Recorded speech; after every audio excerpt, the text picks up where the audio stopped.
예, 오늘은 4강 광기와 함께 놀고 죽음과 함께 살기라고 제목을 정했는데, 오늘 그러니까 배워야 할 것은 광기와 죽음이라는 어떻게 보면 제일 어려운 부분이기도 해요. 니체는 미쳤다 하고 우리가 함부로 손가락질하고 있는데, 그 미침이 정당한 건지, 또 우리가 죽음을 두려워하고 있는데 이러한 두려움이 옳은 것인지, 혹은 우리가 과거에 경험했던 어떤 것들에 의해서 착각하고 있는 것인지, 뭐 등등 정말 어려운 철학이에요. 니체 철학을 생철학이라고 하는데, 인생을 변호하는, 인생을 대변하는, 인생의 편을 드는 철학인데, 인생의 편을 들 때 제일 힘든 게 이 광기와 죽음이라는 이 두껍고도 높은 벽, 이걸 어떻게 철학적으로 변호할 것인가, 그걸 고민해 보는 철학이에요. 본론 들어가기 전에 그래서 다시 한번 차근하게 한번 공부해 보면은 제일 중요한 게 곧 이스트토트라는 이 말이에요. 신은 죽었다라는 이 말. 신은 죽었다. 신을 태어나고 성장하고 늙어가고 죽어가는 그런 존재로 보았다는 것, 사실 이것을 허무주의라고 해요. 허무주의를 대변하는 문장. 무엇이 허무한 건가? 신은 죽었다. 그게 허무하다. 이렇게 부정적으로 바라볼 것이 아니라, 어휴, 신은 죽었네. 어이구, 허무함이란 말을 하면서 오히려 동양사상적인 무 혹은 공 사상으로 좀 긍정적인 마음을 가져볼 수도 있을 것 같아요. 무아지경, 내가 사라져 버렸지만, 내가 무가 되어 버렸지만, 무아지경이라는 말을 하면서 우리는 부정적으로 생각하지 않고 오히려 긍정적인 생각을 가질 수도 있단 말이에요. 그런 뜻으로 허무라는 걸 우리가 한번 받아들여 보는 거예요. 무. 이것이 인정된다면 그 다음에는 에케호모라는 거. 이 사람을 보라.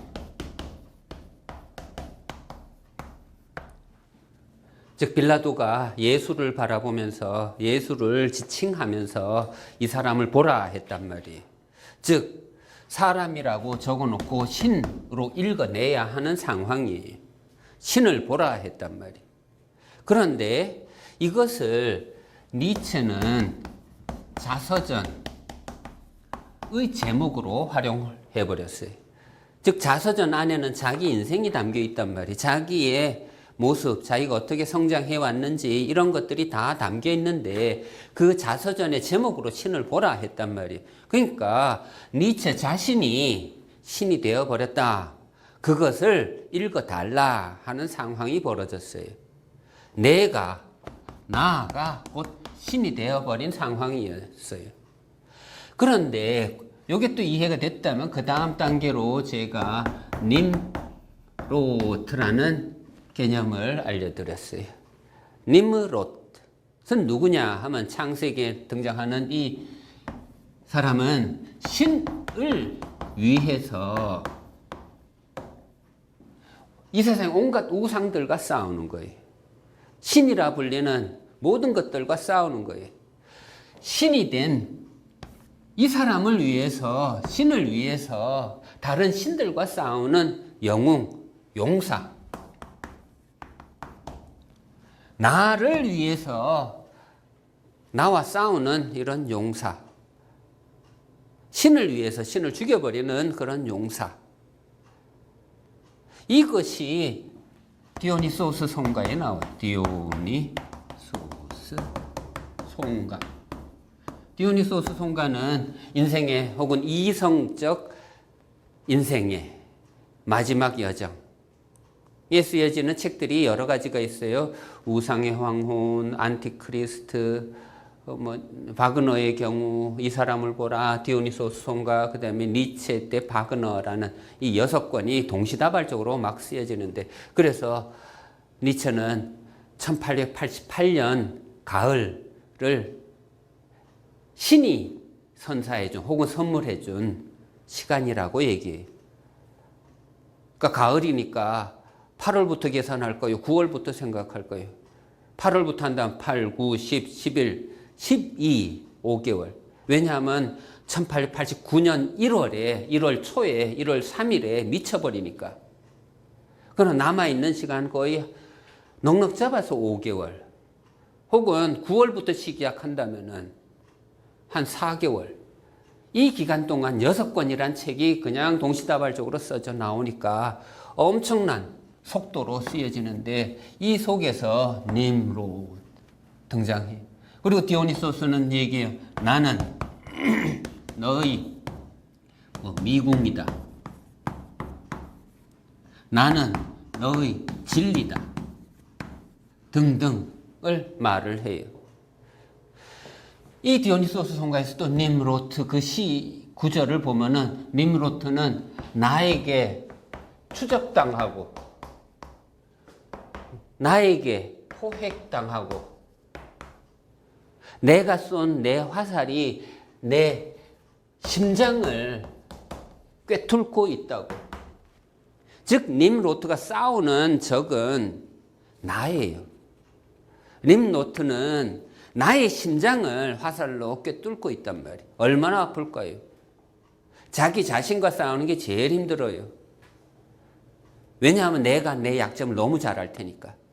어디를 찌르면 가장 아파하겠구나라는 걸 아니까. 내가 내 자신과 싸우는 이 영웅 님로트. 내가 미궁이에요. 내가 나 자신을 잡아서 죽이려고 한다면, 그런 의지가 있다면 미궁 안으로 들어가야 돼. 미궁, 길이 안 보이는 곳이에요. 길이 아닌 곳이에요. 들어간다 해도 빠져나온다는 장담도 못하는 곳이에요. 그래도 내가 너의 진리니까, 내가 나의 진리니까 나를 찾아서 획득해내야 돼요. 포획해내야 되고, 신은 죽이고 내가 스스로 또 신이 되고, 이러한 돌고 도는 이 논리에서 오우로보로스라는 오우로보로스 하나 개념을 또 배워봅시다. 상징인데 이집트 신화에 나오는 동물이에요. 그림으로 그리면은 뭐 이렇게 그릴 수가 있어요. 즉 자기 꼬리를 먹고 사는 동물이에요. 자기를 희생시키면서 자기를 죽이면서 자기는 또 살아나가요. 이러한 동물을 영원회귀를 위해서 니체가 끌어들여요. 영원회귀가 뭐냐? 그러면 과거는 모든 미래의 꼬리를 문대요. 과거가 모든 미래의 꼬리를 문다. 그게 영원회귀 사상이래요. 영원회귀 사상이 또 뭔데? 그게 지금 우리가 읽고 있는 자라투스트라는 이렇게 말했다의 이념이래요. 자라투스트라가 뭔 말을 했냐? 그 한마디로 대답하라. 그러면은 영원회귀를 말했다. 영원회귀가 뭔데? 내가 나를 죽이고 극복하는 이야기. 내가 나를 어떻게 찾아내야 되는지, 죽여야 할 나 자신은 누군지, 대충 성장하는 자를 죽이는 게 아니라 신이 된 자만을 죽일 거예요. 신이 되지 못한 자는 아직도 성장해야 돼. 아직도 준비 안 돼서 죽을 준비도 안 돼 있고, 물을 주고 키워야지. 잘 먹여서 나의 적수가 될 때까지. 적이란 것은 그래서 중요한 거예요. 적이 있어야 영웅이 탄생해요. 님노트는 아무나 죽이는 영웅이 아니에요. 그는 신을 찾아서 신을 알아보고 죽이는 영웅이란 말이에요. 자, 여기까지 왔다면은 이제 오늘 정말 어려운 산인데 그게 이제 광기잖아요. 광기에 대해서 큰 열쇠가 있다면은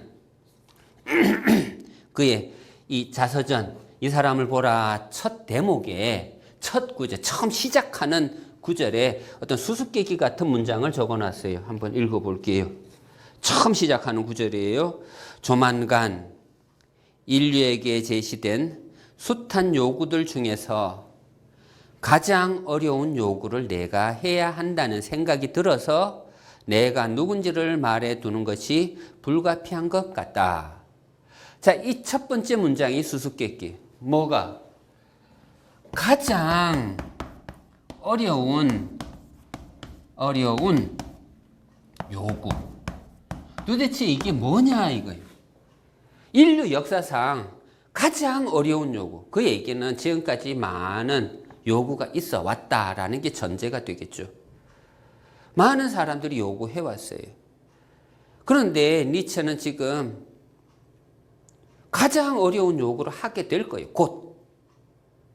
그리고 이 사람을 보라. 원고를 보면 맨 앞에 이제 원고 다 쓰고 나면 이제 연도를 적게 되잖아요. 그 연도가 1889년이라고 적혀 있단 말이에요. 표지에. 아까 얘기했어요. 니체가 1889년 1월 3일에 미쳤다고. 그렇다면은 원고를 적어 놓고 밑에다 1889년이라고 적어 놓았다는 얘기는 정말 숫자상으로 보면은 1, 2, 3, 3일밖에 없어요. 시간상으로. 3일 이후에 가장 어려운 요구를 니체가 할 거란 말이에요. 이 요구를 이 세상 사람들이 알아나 줄까?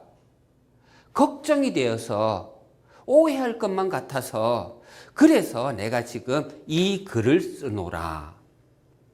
이 사람을 보라. 사람이라고 줘놓고 신이라고 읽어내라. 이것을 세상 사람들이 알아나 줄까? 걱정이 되어서 글을 쓴다. 또 계속 읽을게요. 사실 사람들은 내가 누군지 이미 잘 알고 있을 것이다. 이 문장도 이해는 돼요. 왜냐하면 니체는 17년 동안 써왔단 말이에요. 1872년에 비극의 탄생이라는 책을 썼어요. 그리고 17년 동안 줄기차게 써왔어요. 쉬지 않고 써왔어요. 가끔 요양은 가기도 했지만 요양 가서도 힘을 회복하려고 시간을 썼지 정말 탱자탱자 놓으려고 시간 보낸 건 아니에요.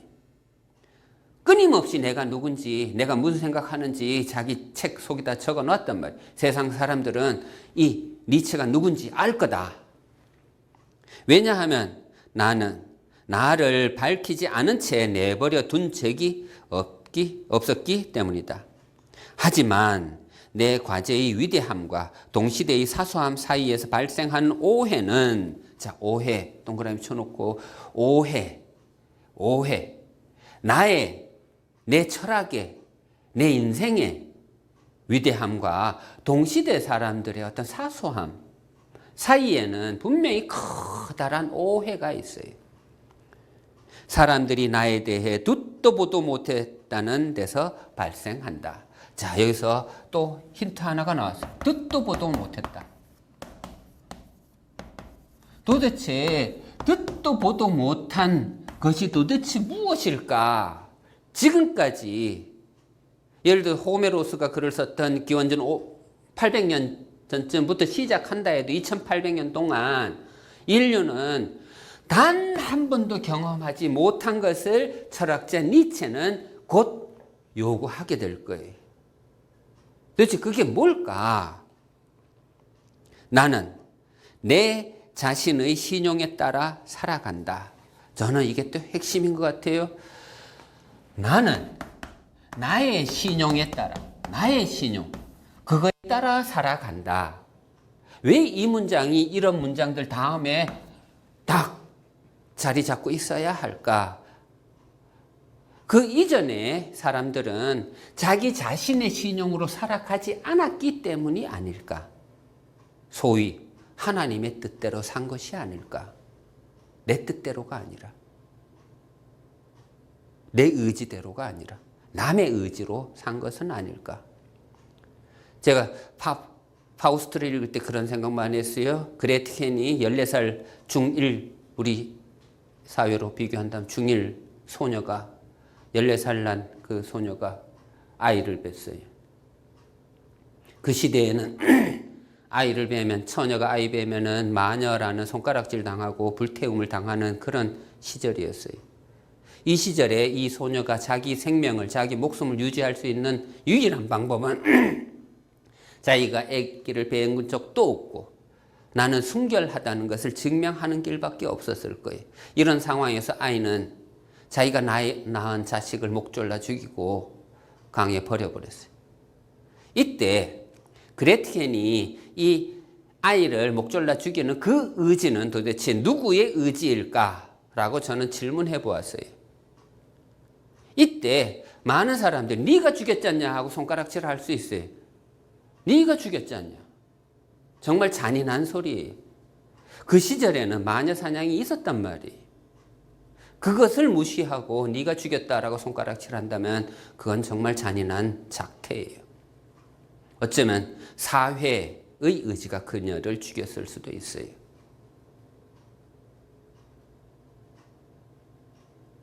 예를 들어서 처녀가 아기를 뵀어요.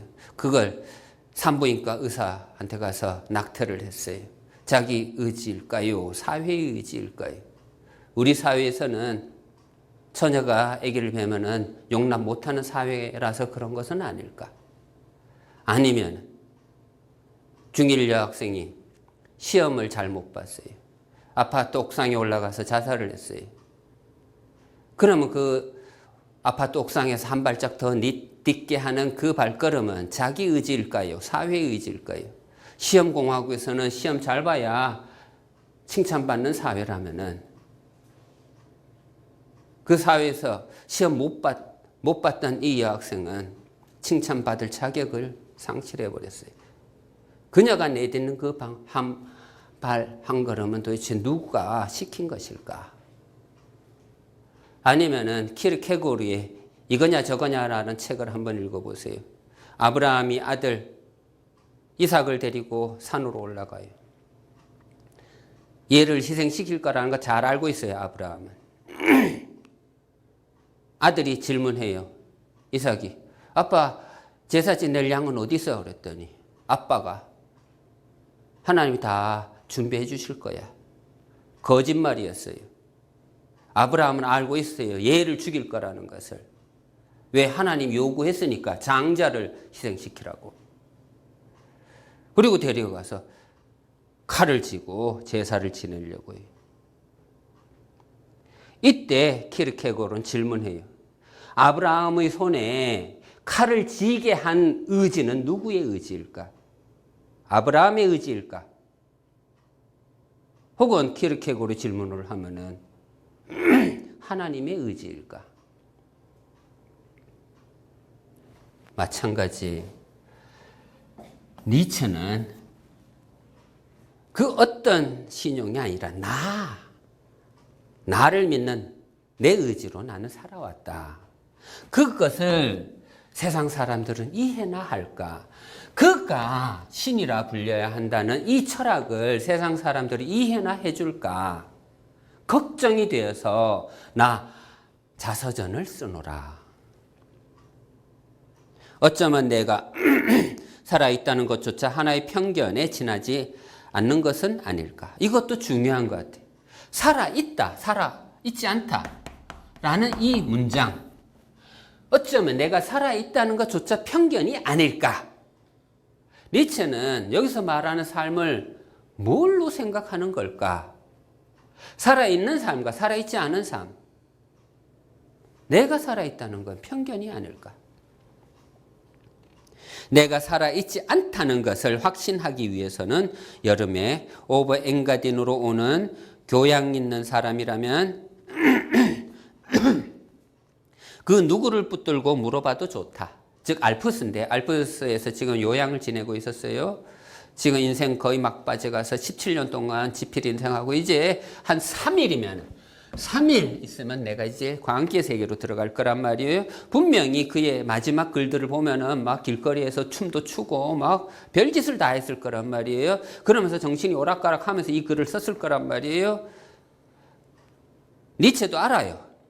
이런 삶은, 이제 니체 이제 죽었네. 가끔씩 그래. 저도 가끔 이제 책을 내놓으면, 이동영 아직 살아있네. 그 얘기는 죽어 있었다라는 것, 죽은 삶과 살아있는 삶, 뭔가 차이를 둔다는 얘기. 이런 상황 속에서, 그러니까 세상 사람들은 지금 니체 죽었다라고 판단하는 이런 상황 속에서 근본적으로 내 습관이 거부하고 내 본능의 긍지는 더욱 거세게 저항하고 있는 이 말을 해야겠다는 의무감을 느낀다. 그러니까 내가 이런 말을 해야 한다. 이 의무감 때문에 내가 지금 이 자선을 쓴다. 이거예요. 무슨 말이냐? 잘 들어봐요. 내 말을 들으시오. 왜냐하면 나는 이런 사람이기 때문이라오. 무엇보다 나를 혼동하지 마시오. 이 말을 하고 싶어서 니체는 이 사람을 보라라는 자서전을 쓰고 있다. 나는 이런 사람이라서, 나는 이런 사람이라서 제발 나를 혼동하지 마시오. 이 말을 하고 싶어서 난 자서전을 쓰고 있다. 또 몇 줄 아래에 건너뛰어서 아우 죄송합니다.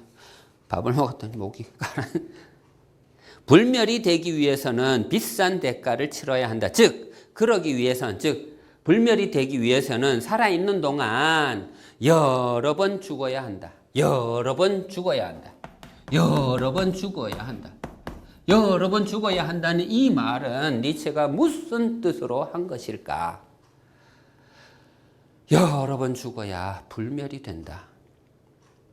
니체는 1883년에 알프스로 도망치듯이 갔어요. 살 수가 없어서 살기 위해 도망쳤어요. 알프스로. 그때 쓴 책이 자라투스트라는 이렇게 말했다예요. 죽을 것만 같았어요. 사랑했던 여인 루살로메와 이별했고 거의 동시다발적으로 바그너와 결별을 했어요. 니체 스스로도 자기는 죽음을 생각했었다라고 말을 했어요. 그러니까 자살하고 싶었다라는 말이. 죽음을 생각하면서 살고 싶어서 알프스로 갔어요. 괴테도 젊은 베르테르의 슬픔을 쓰면서 정말 죽을 것만 같아서 여행을 떠났어요. 이탈리아로. 그때 써놓은 책이 이탈리아 기행이라는 책이에요. 그러면서 제2의 삶이 시작됐어요. 마찬가지로 니체는 죽음을 경험하면서 얼마나 위기가 왔을까요? 정말 불이 붙었듯이 글을 써댔을 거예요. 살기 위해서. 카프카도 그런 말 했어요. 살기 위해서 글을 쓴다고? 카프카도 말했어요. 니체의 영향을 받았다고? 니체는 분명히 살기 위해서 글을 썼어요. 1, 2, 3, 4부 전부 다 10일 내에 썼다고 고백했어요. 전부 다 10일 내에. 전체적으로는 1883년부터 1885년까지 횟수로는 그렇게 긴 시간이 흘러가지만 각 권마다 10일 내에 썼다 얘기했어요. 10일 내에. 그렇다면 다 합쳐보면 한 40일 내에 이 책 한 권이 탄생했다는 얘기예요. 얼마나 치열했을까? 얼마나 죽음을 경험했을까? 정말 목숨을 걸고 글을 썼을 것 같아요. 자, 여기까지 이렇게 죽음이 뭔지, 그가 말하는 죽음이 뭔지 이런 것들이 대충 감이 잡혔다면은 이제 자라투스트라 읽을게요. 이번에 읽을 제목은 창백한 범죄자에 대하여. 창백한 범죄자.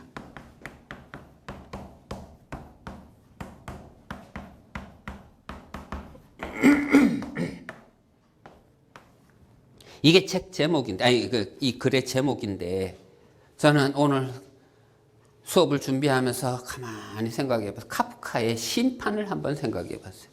카프카의 심판을 보면은 정말 꿈에서나 나타날 법한 이야기가 진행돼요. 눈을 떴더니 그냥 체포를 당했어요. 그래서 심판을 받아야 되는 상황이. 그런데 심판 받으러 갔는데 심판할 준비는 안 하고 있고 뭐 이런 상황. 그래서 마지막에 가서는 너는 심판받았다 칼로 찔러 죽여요. 도대체 이 심판 이야기가 도대체 뭘까? 심판하고자 하는 의지와 심판받으려는 의지는 어떻게 보면은 니체의 발상으로 보면은 자기 자신과의 싸움이 아닐까. 카프카는 여러 책에서 힌트를 남겼어요. 예를 들어서 시험에 합격하고 싶으면은 시험장을 떠나라 이거예요. 보통은 시험에 합격하고 싶으면 시험을 잘 봐서 좋은 결과를 내서 시험에 합격하는 게 정상이잖아요. 근데 카프카의 대답은 달랐어요. 시험에 합격하고 싶으면 떠나라고. 예를 들어서 또 미로에 빠진 쥐를 보면서 고양이가 하는 소리예요. 쥐는 한탄하고 있어. 처음엔 세상이 그렇게 넓었는데 점점 좁아져. 답답해 미치겠어. 그랬더니 길도 없는 미로에서 그런 헛소리나 하고 있으니 고양이가 하는 소리가 인마 너 나가면 되잖아 바보야. 잡아먹었대요. 쥐는 누구이며 고양이는 누굴까? 카프카는 이렇게 하여튼 상징적으로 대답을 해놓았어요. 성 앞에서 끊임없이 기다리는 그 토지 측량사. 다른 글들의 힌트를 보면은 이 성에서 그냥 가면 돼. 떠나면 살 수 있었어요. 그런데 나는 들어가 토지를 측량해야 한다라는 그 생각이 얽매여갖고 끊임없이 들어가려고 해요. 그게 자기 인생을 망쳐요. 예를 들어서 법 앞에서라는 A4 용지로 타이핑해 놓으면 한 절반밖에 되지 않는 정말 짧은 글인데 법 앞에서 그 시골 청년이 법 안으로 들어가려고 그렇게 노력해요. 평생을 기다리다가 질문을 해요. 그 문지기한테. 여기 법이면 좋은데 저 모든 사람들이 법 안으로 들어가려고 할 텐데 왜 한 명도 안 오나요? 그랬더니 문지기가 얘기해. 이거는 너를 위한 법이야. 근데 넌 죽어가네. 네 죽으면 이제 이거 필요 없어. 난 문 닫고 이제 뭐 장사 끝내야 되겠다 하고 끝이야. 그게 끝이야. 법 안으로 들어가야 된다. 그것이 자기 인생을 망쳤어요. 아까 시험에 합격하고 싶으면 시험장을 떠나야 되는데 법 안으로 들어가고 싶으면 법을 떠나면 될 텐데 카프카의 생각인데. 자 이제 니체로 와봐요. 범죄자예요. 범죄자. 고소를 당했을 거고 재판을 받게 될 거고 심판을 받게 될 거고 사형 선고를 받게 될 거고 등등등등. 죽음을 앞둔 자는 얼마나 창백할까요? 근데 누가 누구를 죽인 걸까?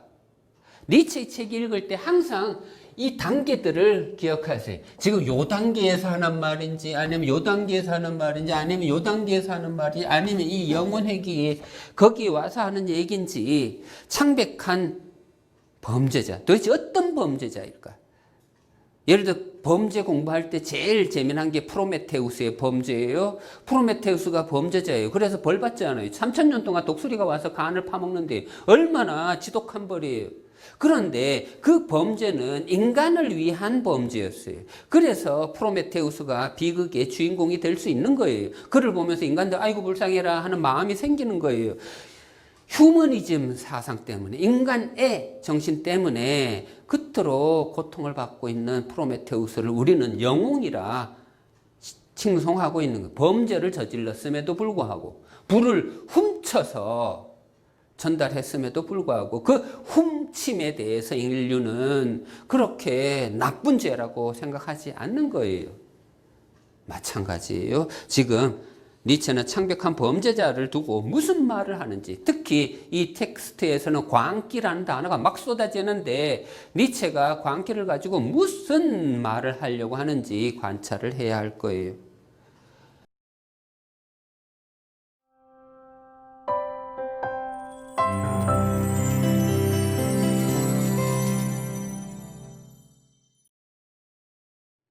판관들이여, 그리고 재관들이여,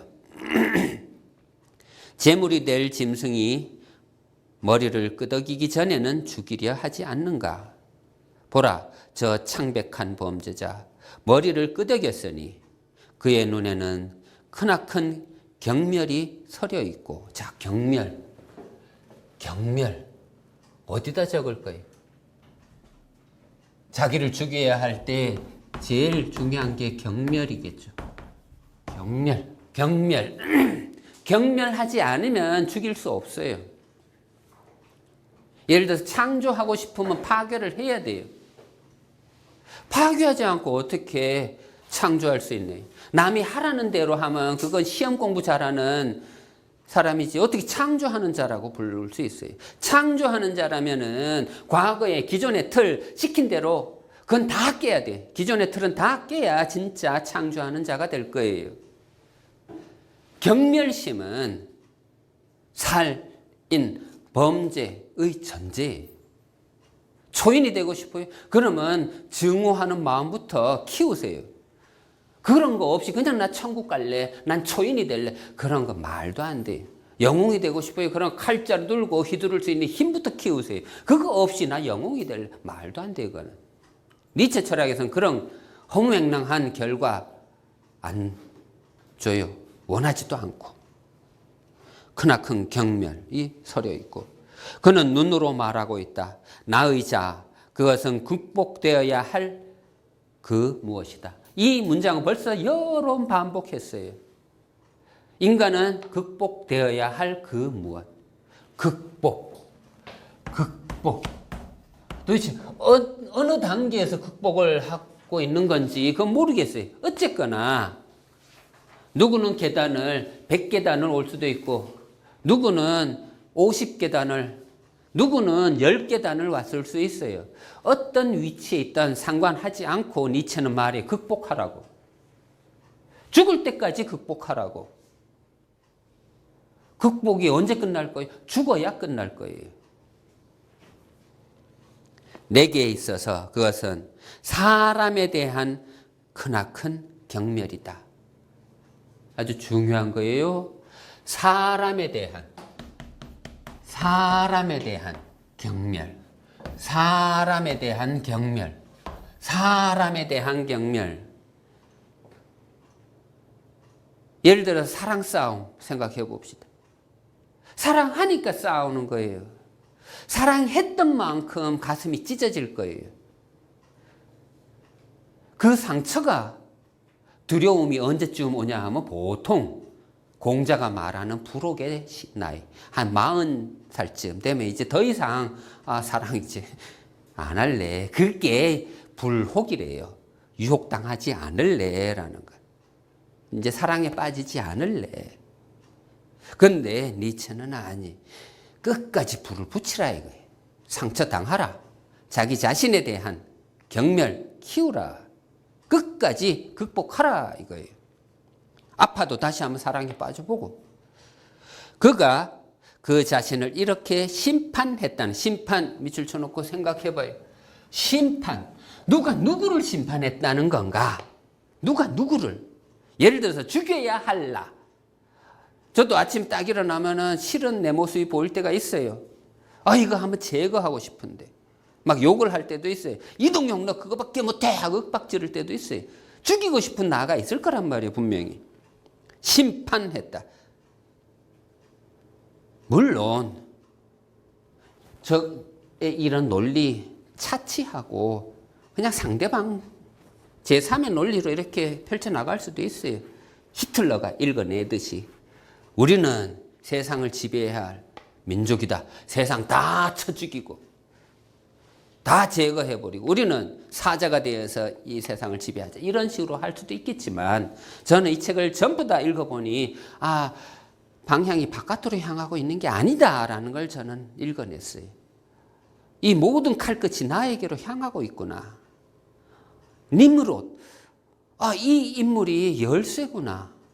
자기를 추적하고 자기에 의해서 포획당하고 자기의 화살이 자기의 심장을 뚫고 있다는 이 말이, 혹은 디오니소스가 남겨놓은 나는 너의 미궁이다, 나는 너의 진리다라는 이 말이 니체가 남겨놓은 마지막 열쇠구나. 즉 나와 싸우는 거예요. 내가 나를 심판하는 거예요. 그로서는 최고의 순간이었다. 최고의 순간 밑줄 쳐놓고 내가 나를 심판하는 그 시간이 내가 나를 심판하고 처단하고 죽이는 그 시간이 최고의 순간이, 최고의 순간이, 최고. 에? 최고의 최고. 기독교 시각으로 보면 신은 죽었다 이 말은 정말 최하의 언어예요. 그런데 니체의 언어로 보면은 신은 죽었다라고 이 말을, 이 선포를 할 수 있는 이 시간은 최고의 순간이에요. 이 고매한 자를, 자, 이것도 중요한, 죽었다. 내가 죽인 그 자가 정말 쓸모없어 죽였을까? 아니에요. 이 사람 정말 사랑해서 죽은 거예요. 정말 고매한, 정말 성스러운 자예요. 고매한 자. 이게 말이 애매해서 그런데 그냥 정말 사랑스러운 자라고 생각하면 돼. 정말 사랑스럽지만 내가 죽여야 하는 상황. 제가 자주 쓰는 예인데, 내가 유학 갔다 와갖고 어머님 돌아가신 걸 경험했어요. 어머님이 돌아가시던 그 시점이 계산해보니까 내가 독일에서 박사학위 받고 그냥 한국으로 안 오고 장학금 받으면서 모아놓던 그 돈을 가지고 거의 2년 동안 알프스를 떠돌아다니면서 방랑생활하면서, 물론 수업은 계속 듣고 해서 박사 끝나고 또 다른 두 번째 박사를 하고 있었어요. 2년 동안. 그런데 첫 박사를 할 때는 정말 논문 쓰는데 집중을 했다면, 이제 박사학위 하나 받고 나니까 약간 여유가 생겨갖고 자전거 타고 알프스를 막 떠돌아다니면서. 근데 박사학위 보통 그 시점에 엄마가 돌아가셨단 말이에요. 근데 나는 집에 알리지 않았어요. 시험 합격했습니다. 그러면 집에 들어오라 이런 명령이 떨어질 거 아니에요. 근데 그런 것도 안 하고 아무 생각 없이 그냥 2년 있다가 딱 왔더니 큰형님이 저를 데리고 어머님한테 인사 가자 그러더라고요. 어머님이 밀양에 사셨는데, 그럼 밀양에 갈 줄 알았어요. 그런데 차를 타고 밀양으로 안 가고 안동으로 가요. 제 고향이 안동이에요. 그럼 안동에 와 계시는구나. 근데 안동으로 가면서도 또 그 집으로 가는 게 아니라 또 선산 쪽으로 가요. 그래서 또 생각했죠. 조상님께 먼저 인사드려야지. 그게 예의지. 그런데 선산으로 가면서도 길이 또 틀어져 갖고 이상한 낯선 길로 들어서요. 낯선 곳에 낯선 무덤이 하나 있어요. 그러더니 큰형이 얘기하는 거예요. 어머님이시다. 인사하라. 그때서야 알았어요. 그리고 나서 한 3년을 강의를 잘 못했어요. 지금도 이 얘기하면서 약간 힘들어지는데, 돌아서면 눈물부터 났어요. 한참 있다가 말 안 하다가 다시 강의하고. 그때 저에게 어떤 마음이 들었냐 하면 이런 정말 잔인한 마음이 들었어요. 뭐가 잔인했냐? 엄마 나 잊을게. 엄마 때문에 내가 살지를 못하겠다. 숨이 막혀서. 나 이제 잊어버릴게.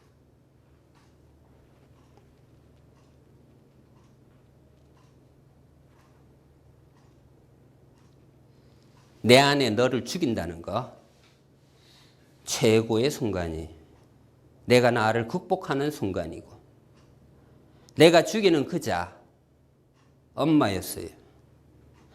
가장 사랑했던 사람이.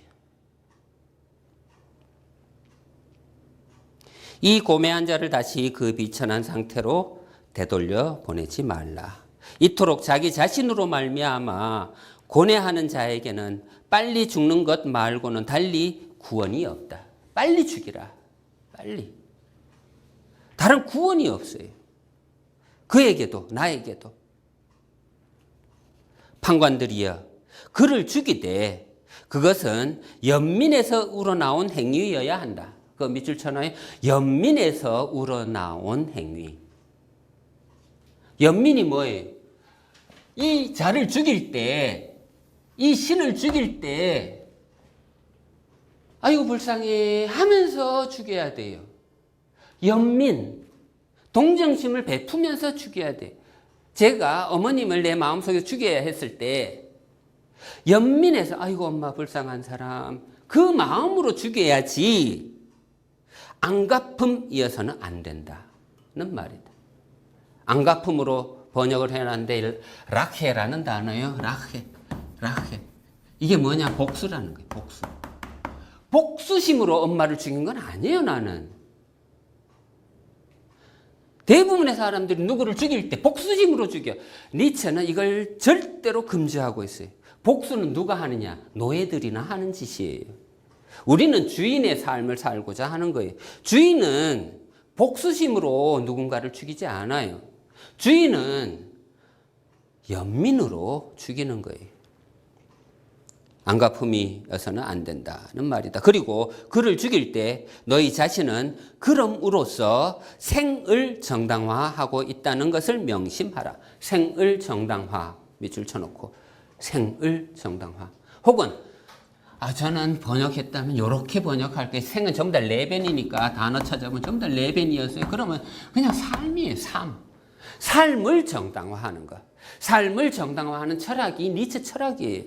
신을 죽이면서 삶을 정당화하는 그런 행위. 신을 죽이면서 삶을 정당화하는 그런 철학. 그게 허무주의 철학이에요. 너희가 처형하는 그 자와 화해하는 것만으로는 충분하지 않다. 예를 들어서 제가 제 어머니를 제 가슴 속에 죽였어요. 내가 살고 싶어서 엄마를 죽일 수밖에 없는 상황이었어요. 엄마한테 미안해. 엄마 미안해. 하지만 니체의 대답은 화해하는 것만으로는 충분하지 않다. 네가 죽이는 그 자와 화해하는 것만으로는 충분하지 않아. 계속 읽을게요. 너희가 느끼는 비통한 심사로 하여금 초인에 대한 사랑이 되도록 하라. 말을 줄이면 신에 대한 사랑이 되게 하라. 화해. 이것만으로 부족해. 동용아, 너 엄마와 화해하는 것만으로 부족해. 엄마와 사랑에까지 도달해. 이런 걸 읽을 때 양심이 생기는 거예요. 좋은 마음이 생기는 거예요. 엄마를 내 안에 죽인 것이 내가 양심의 가책을 받아야 할 일이 아니다. 내가 산다는 것, 내가 아직도 살아있다는 것, 이건 괜찮은 거야 라는 양심이 생기더라고요. 양심이 생겨버리면은 엄마를 내 안에서 죽였음에도 불구하고 양심의 가책을 받지 않아도 되더라고요. 예를 들어서 에우리디케가 또 생각나네요. 에우리디케 지옥에 떨어졌어요. 오르페우스의 연인이었어요. 오르페우스가 죽은 연인을 살려내고 싶어서 지옥에 가서 하데스하고 담판을 벌였어요. 그랬더니 하데스가 오케이 살려줄게. 그런데 미션을 하나 줘요. 뒤를 돌아보지 말라. 사랑하는 사이에 뒤를 보지 못하게 하는 것은 그건 정말 최고의 재앙과도 같은 거예요. 보지 못하게 하는 것. 사랑하는 사람, 사랑하는 그 사이에 실수가 뭐였는지 알아요? 저는 그 신화 읽을 때마다 실수는 뭐였냐 하면 오르페우스가 앞장서는 게 실수였어요. 애인을 앞에 세웠으면은 뒤를 돌아보지 말라는 그 미션 충분히 지켰을 것 같아요. 그런데 실수로 남자가 뭐랍시고 내가 앞장설게 여자여 너는 약하니까 나 뒤를 따르라. 이게 실수였어요. 여자가 뒤에 있으니 사랑하는 자가 뒤에 있으니 돌아볼 수밖에. 오르페우스는 삶을 선택했어요. 살아남았잖아요. 그래서 세상 삼라만상을 울리는 노래를 불렀대요. 그런데 에우리디케 입장에서 생각해 보란 말이에요. 정말 기분 더러울 것 같아요. 그놈 나를 그렇게 죽도록 사랑한다 했으면서 지는 살았어. 나를 버리고 지상으로 가버렸어. 이해됩니까? 저는 이때 저의 경험을 다 오버랩 시키면서 이렇게 생각해 봤어요. 에우리디케가 아마 그렇게 생각하지는 않았어요. 만약 그렇게 생각했으면 정말 보통 여자였을 거예요. 그런데 진짜 아름다운 여자였다면은 자기 사랑하는 남편을 향해서 잘 살으라고. 동용아, 잘 살아. 열심히 살아. 죽을 때까지 죽지 마. 하면서 짝별했을 것 같아. 엄마는 그럴 수 있지만 A는 안 돼요. 예. 자, 어쨌거나 계속 읽어봅시다. 사랑이 되도록 하라. 그렇게 함으로써, 그러니까 화해를 넘어서 사랑이 될 때까지 그런 마음을 키움으로써 너희가 아직 살아남아 있다는 그 사실을 정당화하도록 하라. 나 아직 살아있다. 이것을 정당화하도록 하라. 저는 그래서 저희 어머니에 대한 이런 경험을 아직도 속이 안 차요. 수필로 몇 번 세상에 발표해 놓았지만 아직도 성에 안 차요. 내가 경험했던 그 경험. 아직도 안에서 불이 타고 있어요. 글로 나와야 되는데 하면서. 내가 살아있다는 것을 정당화 하면서도 내가 엄마를 정말 사랑했다는 거, 이런 거 다 어우러져서 하나의 한 편의 글로. 수필은 A4 용지 한 장이면 돼요. 요 한 장을 넘어가면 안 돼요. 이 짧은 글 속에서 만들어내려고 하니 할 말은 태산 같고 추려내자니 엉성하고 뭐 이런 어려움 속에 있어요. 자, 죽여야 할 때 내가 그 적을 바라볼 때 내가 나를 죽이는 상황이라고 했어요. 그러면 이 글들이 너무 쉽게 읽혀질 거예요. 내가 나를 볼 때, 내가 나를 죽여야 할 때 이런 말을 하세요. 적이라고 부를 지언정 악한 나쁜 놈이라고 부르지 말라. 아시겠어요? 적은 중요해요. 내가 성장하기 위해서는 적이 필요하기도 해요. 선의 경쟁 언제 가능한지 알아요? 적이 있을 때 가능한 거예요. 내 상대가 있을 때 내가 열심히 살 거란 말이에요. 두 번째, 병자라고 부를지언정 무례한이라고 부르지 말라. 병자는 회복이 되면 되잖아요. 근데 무례한은 가능성이 없어요. 바보라고 부를지언정 죄인이라고 부르지 말라. 바보 하면서 이동용이 때릴 때도 있잖아요. 너 왜 그랬니 바보야. 너 왜 그때 그 소리 했니 바보야 하고 죽일 수도 있어요. 그런데 그를 보면서 죄인이라고 말하지는 말라. 그리고 생략했습니다. 그는 언제나 그 자신을 한 행동을 행위자로 간주해왔다. 아주 중요한 말인데, 예를 들어서 선을 그어놓고 나는 선을 넘지 않았다라고 말하는 행동. 이해돼요?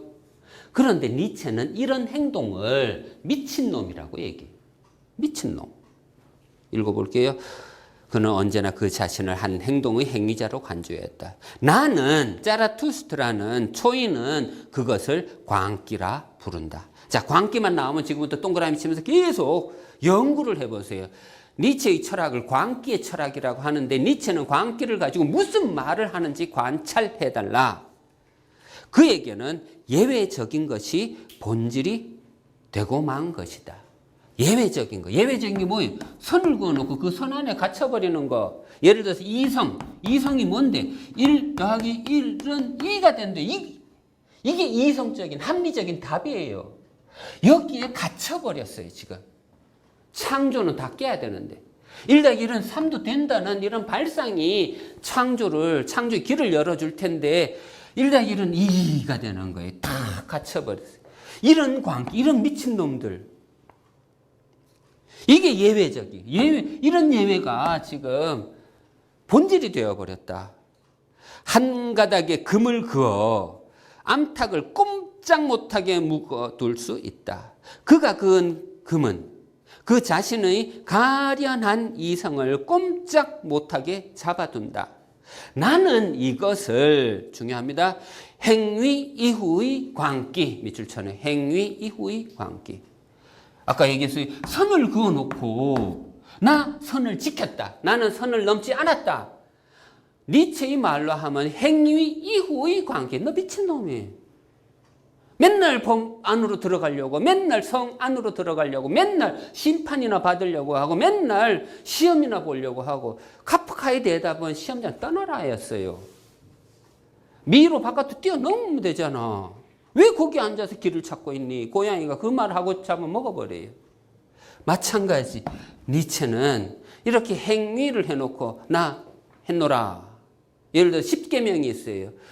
10계명을 나 따랐노라. 이런 건 전부 다 니체의 시각으로 보면 미친놈이에요. 판관들이여 들으라. 또 다른 광기가 있으니. 자, 이거 정말 중요합니다.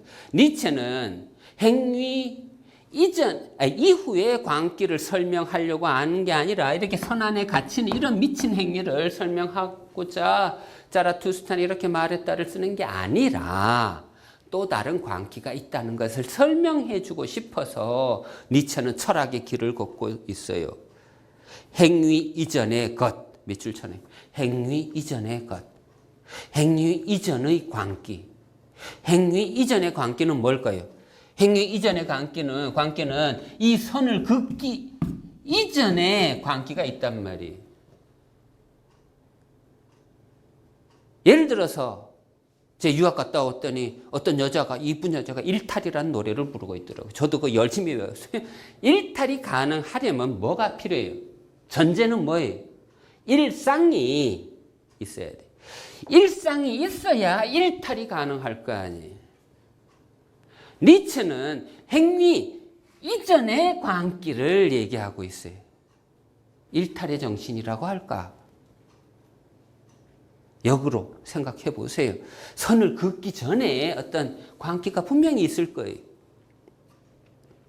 아, 너희는 아직 그 같은 영혼 속으로 충분하리만큼 깊이 파고들지는 못했구나. 지금 이렇게 설명하고 났더니 여러분들처럼 지금 뭔 소리 하는 거야 하고 눈 껌뻑껌뻑거리고 니체도 그걸 깨달았어요. 아, 너희들은 아직 수준이 아직 여기까지는 도달 못했구나. 그리고 또 생략했습니다. 너희가 말하는 저 선량하다는 사람들은, 자, 제가 만약에 번역했다면 선량하다 요 말보다는 착한 사람이라고. 우리 언어에는 더 가까워요. 착한 사람. 아, 착한 놈. 어린애 보고 착하다 그러지. 어이, 선량한 놈. 그런 말 잘 안 해요. 선량하다는 사람들은 많은 점에서 역겹다. 왜 역겨울까요? 말 잘 듣는 사람, 니체의 시각으로는 역겨워요. 왜? 말 잘 듣는 사람은 노예예요. 말 잘 듣는 사람은 시험 공부는 잘해갖고 우등생은 될 수 있어도 자기 삶을 창조적으로 살지는 못해요. 생쥐처럼 만들어 놓은 길 안에서는 열심히 살지는 몰라도 고양이의 시각으로 보면 길 넘으면 될 걸, 그냥 조금만 고개만 들면 될 걸, 그걸 못 해갖고 평생을 미로 속에 갇혀갖고 뱅글뱅글 돌고만 있어. 이러한 선을 그어놓고 그 안에서 막 미친 듯이 살아가는 이러한 사람들은 역겹다. 그러나 저들이 자행하는 악만은 그렇지 않다. 자, 악 밑줄 쳐놓고 악. 니체가 자주 악의를 얘기해요. 악 혹은 악의, 악의 의지. 우리가 악의 의지를 발동해야 할 때가 있단 말이에요. 그냥 선, 악하고 배타적인 이분법으로, 기독교적 이분법으로 생각하지 말고 나에게 악의가 필요할 때가 있어요. 저도 예를 들어서 헬스장에서 운동할 때 제가 한 20kg가 내 한계다. 그러면 그 한계를 넘어설 때는 악의가 필요해요. 악을 써야 된단 말이에요. 악을 쓰지 못한다면은 이 20kg 이 한계에 어떻게 도달할래요? 아니면 21kg, 1kg 더 집어넣으면 완전히 근육이 터질 텐데, 그때 필요한 게 악의예요. 선의가 아니라. 악을 써야 해요. 선을 쓰는 게 아니라. 악만은 그렇지 않다. 나는 이 창백한 범죄자처럼 저들 또한 자신을 파멸로 모을 수 있는 그런 광기를 지니기를 바란다. 아주 핵심이에요. 자기를 파괴할 수 있는 광기. 자기 파괴할 준비가 됐나요? 자기를 죽이려고 한다면 이 범죄자의 얼굴빛이 이해가 될 거예요. 자기를 죽여야 하는 상황이라면 얼마나 억장이 무너질까요? 엄마를 죽이는 것도, 내 마음속에는 엄마를 죽이는 것도 그렇게 힘들었는데 이동용이가 이동용이를 죽여야 하는 상황이 벌어진다면 저도 모르게 아직 저는 그것까지는 안 가봐서 그걸 했다면 제가 초인이 될 텐데 그건 아직 못 해봤어요. 하지만 초인은 지금 그걸 바라고 있어요. 그런 미친놈이 될 준비가 됐니? 자기 자신을 죽일 준비가 됐니? 너 지금까지 평생을 그놈이 신이라고 믿어왔고 올인 해왔는데 정말 평생을 사랑해왔는데 그놈을 너 죽일 준비가 돼 있니? 용기는 섰어도 얼굴은 창백할 거예요 지금. 예를 들어서 12척의 배를 들고 300척의 배를 상대해야 하는 상황이라면은 아마 이순신 장군도 얼굴은 창백했을 수 있어요. 나 진정 저들의 광기가 진리 또는 성실 또는 정의라고 불리기를 바란다. 자, 여기 중요해요.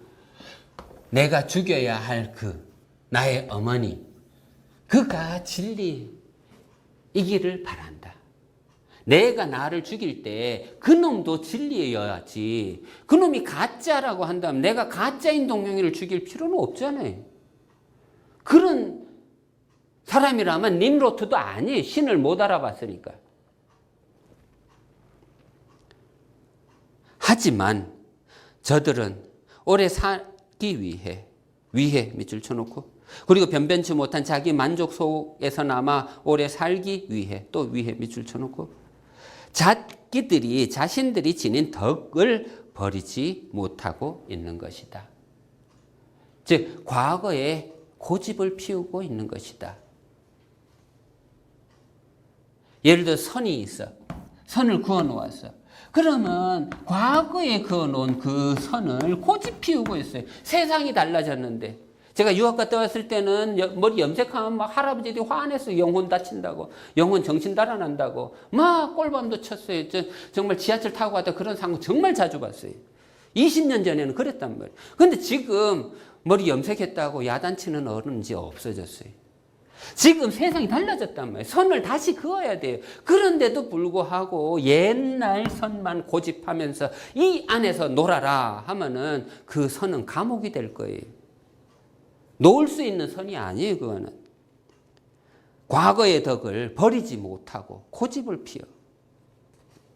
나는 급류 가장자리에 놓여있는 난간이다.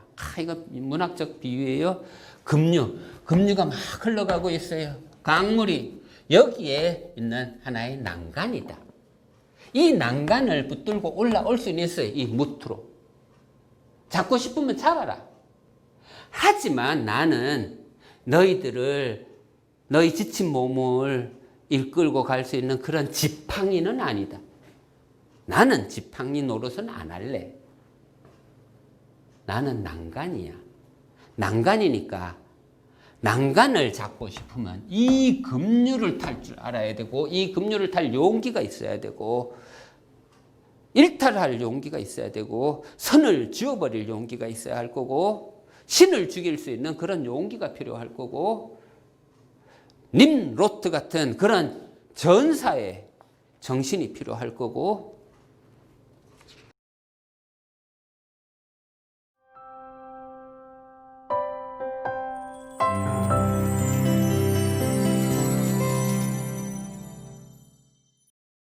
그다음 2로 가볼까요? 2번은 죽음의 설교자들인데 저는 이 죽음의 설교자들을 전문을 인용했습니다. 하나도 빼놓지 않았어요. 과거에 중세 동안에 자주 써먹던 말이 뭐였냐 하면은 메멘토 모리였어요. 메멘토 모리. 죽음을 기억하라. 중세 때는 이 말을 어떻게 써먹었냐 하면 넌 죽을 테니까 하나님 믿어라. 넌 죽을 테니까 교회 와서 하나님 믿고 천국 가라. 이런 식으로 협박하듯이 사용했단 말이에요. 메멘토 모리 하면서. 근데 니체는 반시대적 고찰에서 아니다. 메멘토 비베레 하라라는 말을 남겼어요. 비베레. 비베레. 비베레. 삶을 기억하라. 너는 살아있는 존재야. 너는 사람이야. 너는 사람이야. 사람은 삶을 통해서만 의미를 쟁취할 수 있어. 살고 싶으면 제대로 좀 살아봐. 제발 생각할 게 필요하다면 삶을 좀 생각해.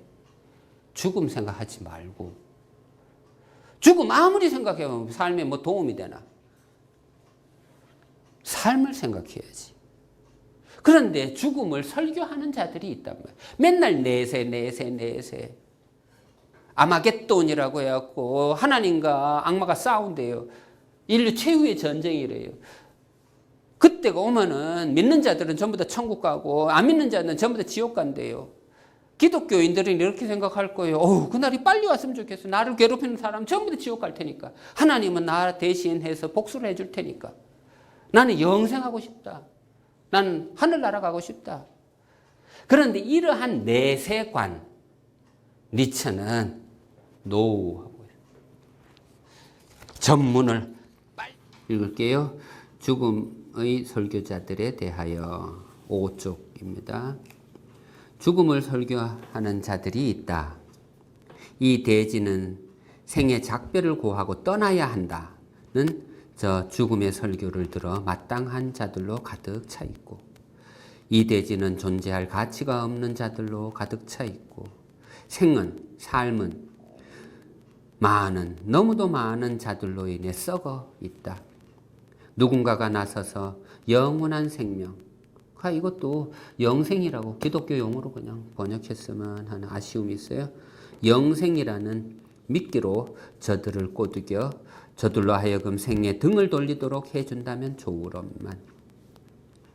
노란 사람들은 죽음의 설교자들을 그렇게 부르지. 검은 사람들이라고도 부른다. 그러나 나는 너희들에게 저들을 다른 색깔로 보여주겠다. 마음속에 맹수를 품고 돌아다니면서 환락에 빠지거나 자신의 몸을 갈기갈기 찍는 것 말고는 달리 선택의 여지가 없는 끔찍한 자들이다. 환락이라고 했지만 그것도 자기 몸을 갈기갈기 찢는 것이고, 저들 끔찍한 자들은 아직 인간이 되지도 못했다. 자, 인간이 되지도 못했다. 이거 자주 반복되는 상징 비유예요. 예를 들어서 동물은 인간이 돼야 되고 인간은 초인이 돼야 되고, 이런 극복의 과정을 설명할 때 언급됐던 거예요. 그런데 아직도 인간이 되지도 못했다. 그런 자들이 생과의 결별을 설교하고 스스로 생에 등을 진다면 얼마나 좋으랴. 그러니까 니체 입장에서는, 초인의 입장에서는 저렇게 내세관 얘기하는 사람들 그냥 내세 갔으면 좋겠어요. 그냥 죽어버리면 좋겠어요. 천국 가고 싶어서 천국 갔으면 좋겠어요. 그냥 그 사람들 때문에, 그런 사람들의 설교 때문에 이 세상이 시끄러울 뿐이에요. 영혼이 핵에 걸려있는 자들이 있다. 그러니까 내세를 얘기하는 사람들은 전부 다 영혼이 결핵에 걸려있는 사람, 영혼이 병들어 있는 사람. 그런 자들은 태어나자마자 죽기 시작하며 피로와 체념에 대한 가르침을 동경한다. 그런 자들은 차라리 죽어 있기를 원하는 바, 우리는 저들의 소망을 반겨야 할 것이다. 그러니까 죽고 싶어 하면, 천국 가고 싶어 하면 우리는 초인 입장이 좋다 이거예요. 빨리 가 그럼. 이 죽어 있는 자들을 깨우는 일이 없도록, 그리고 살아있는 이들 관들, 죽으면 관짝에 들어가잖아요. 그 관들의 흠집을 내는 일이 없도록 조심하자. 병들어 신음하는 자나 백발이 다 된 자 또는 송장과 마주치기라도 하면 저들은 서슴없이 말한다. 생은 반박되었다고. 그러니까 천국 가고자 하는 사람들은 대부분이 자기 삶이 힘든 거예요. 살기 힘들다라는 말을 쉽게 내뱉는 사람들이. 그래서 하나님의 도움이 필요한 사람들이. 그래서 천국 가고 싶은 거예요.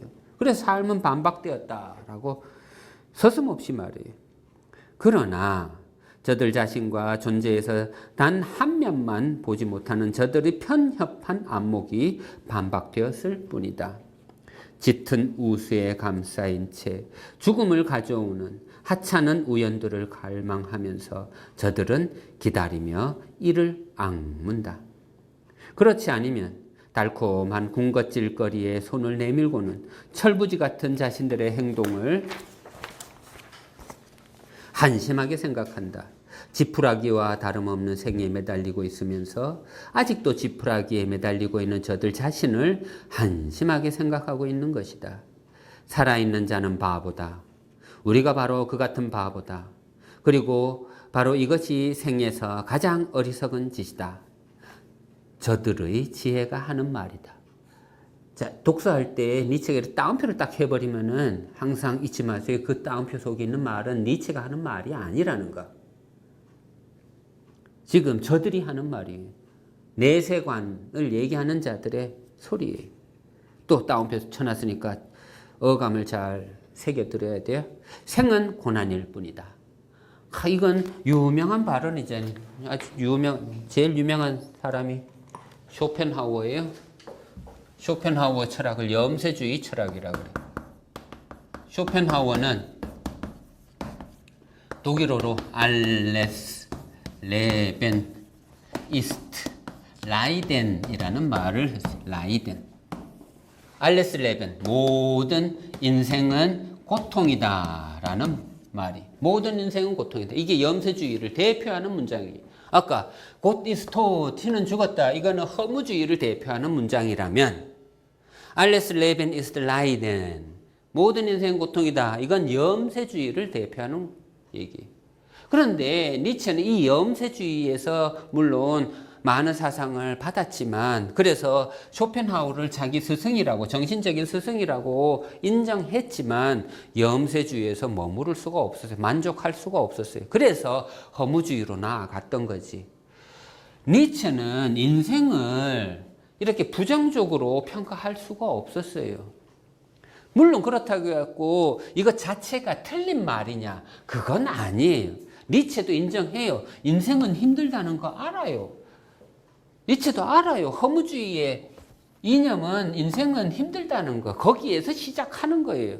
그런데 쇼펜하우는 인생은 힘드니까 인생에 등지고 저기 해탈해야 할까? 내세로 나아가야 할까? 여기에서 니체는 갈림길이 온 거예요. 여기에서 염세주의를 따라갈 것인가? 내세관으로 갈 것인가? 아니야. 그래도 산 자는 살아야지. 엄마가 죽었다고 나도 따라 죽어야 할까? 그건 아니지. 엄마도 분명히 얘기했을 거야. 동영아 열심히 살아. 그런 말 했을 거야. 이러한 생각에 도달했다면 허무주의의 방향을 잡을 수 있을 거예요. 다시 읽을게요. 생은 고난일 뿐이다. 이렇게 말하는 자들도 있는데 거짓말이 아니다. 니체도 인정했어요. 모든 인생은 고통이다. 그건 거짓말이 아니야. 그건 진실이야. 그렇다면 너희도 이제 끝을 내도록 하라. 한낱 고난일 뿐인 생을 끝내도록 하라. 죽어 저 천국 가라. 니들 원하는 대로 가라. 너는 스스로 목숨을 끊어야 한다. 이 생으로부터 소리 없이 떠나가야 한다. 이것이 너희 덕의 가르침이기를. 관능적 쾌락 밑줄 쳐놔요.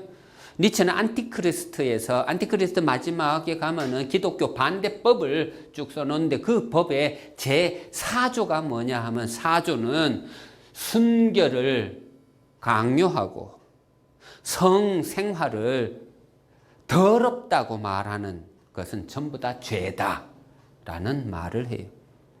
그런 사람은 죄인이니까 감옥에 쳐놓고 때로는 뭐 사형까지 이런 법을 만들어 놓았단 말이에요. 즉 니체는 생을 변호하는 철학, 즉 생철학이란 말이에요. 생철학에서 제일 강조하는 게 바로 육체적 혹은 욕망 이런 것들을 인정하는 거예요. 육체를 인정하는 거. 기독교에서 하나의 동산을 만들어줬어요. 하나님이 만들어 놓은 그 동산 기억나나요? 이름이 에덴 동산에는 나무가 두 그루가 있었대잖아요. 하나는 선, 악을 알게 하는 나무라는 이름이고 또 하나는 생명의 나무래요. 다른 건 다 먹대. 너희들 이 나무에서 열리는 나무는 먹지 마. 그런데 생명의 반대 나무니까 죽음의 나무라고 읽어도 상관없어요. 그래서 하나님도 얘기해요. 너희들은 다른 거 다 먹되 요거를 먹으면 너희는 반드시 죽으리라 라고 말했단 말이에요. 반드시. 하나님 강조까지 해놨어요. 하나님은 거짓말 안 해요. 하나님 삥 돌려서 말하지도 않아요. 하나님은 직설적이에요. 성경책에 나오는 모든 말은 직선적이었어요. 하나님은 말했어요. 반드시 죽으리라고. 그런데 선악과를 따먹고 나서 인간이 한 행동은 뭘까요? 무화과 나무로 성기를 가렸어요. 그렇다면은 이 수치심은 하나님의 시각으로 본다면 그건 죽은 거예요. 인간은 죽은 거예요. 부끄러워하는 순간 인간은 죽은 거예요. 왜? 하나님 눈에는 그건 죽은 거니까. 이 수치심을 저항하고 싶어요. 그게 르네상스의 운동이었고 르네상스의 천재들은 전부 다 성기를 드러낸 육체를 그려내고 조각을 만들어내지만 당당하게 서 있게 만들었어요. 팔다리 쫙 펴고 어디 가리고 숨기고 그런 자세 없어요. 고대의 신들처럼 당당하게 서 있는 거지. 창을 던져도 확실하게 던지는 거지. 어디 가리고 그런 거 없어요. 그런데 관능적 쾌락은 죄다. 그러니 그것을 멀리하고 아이는 낳지도 말라.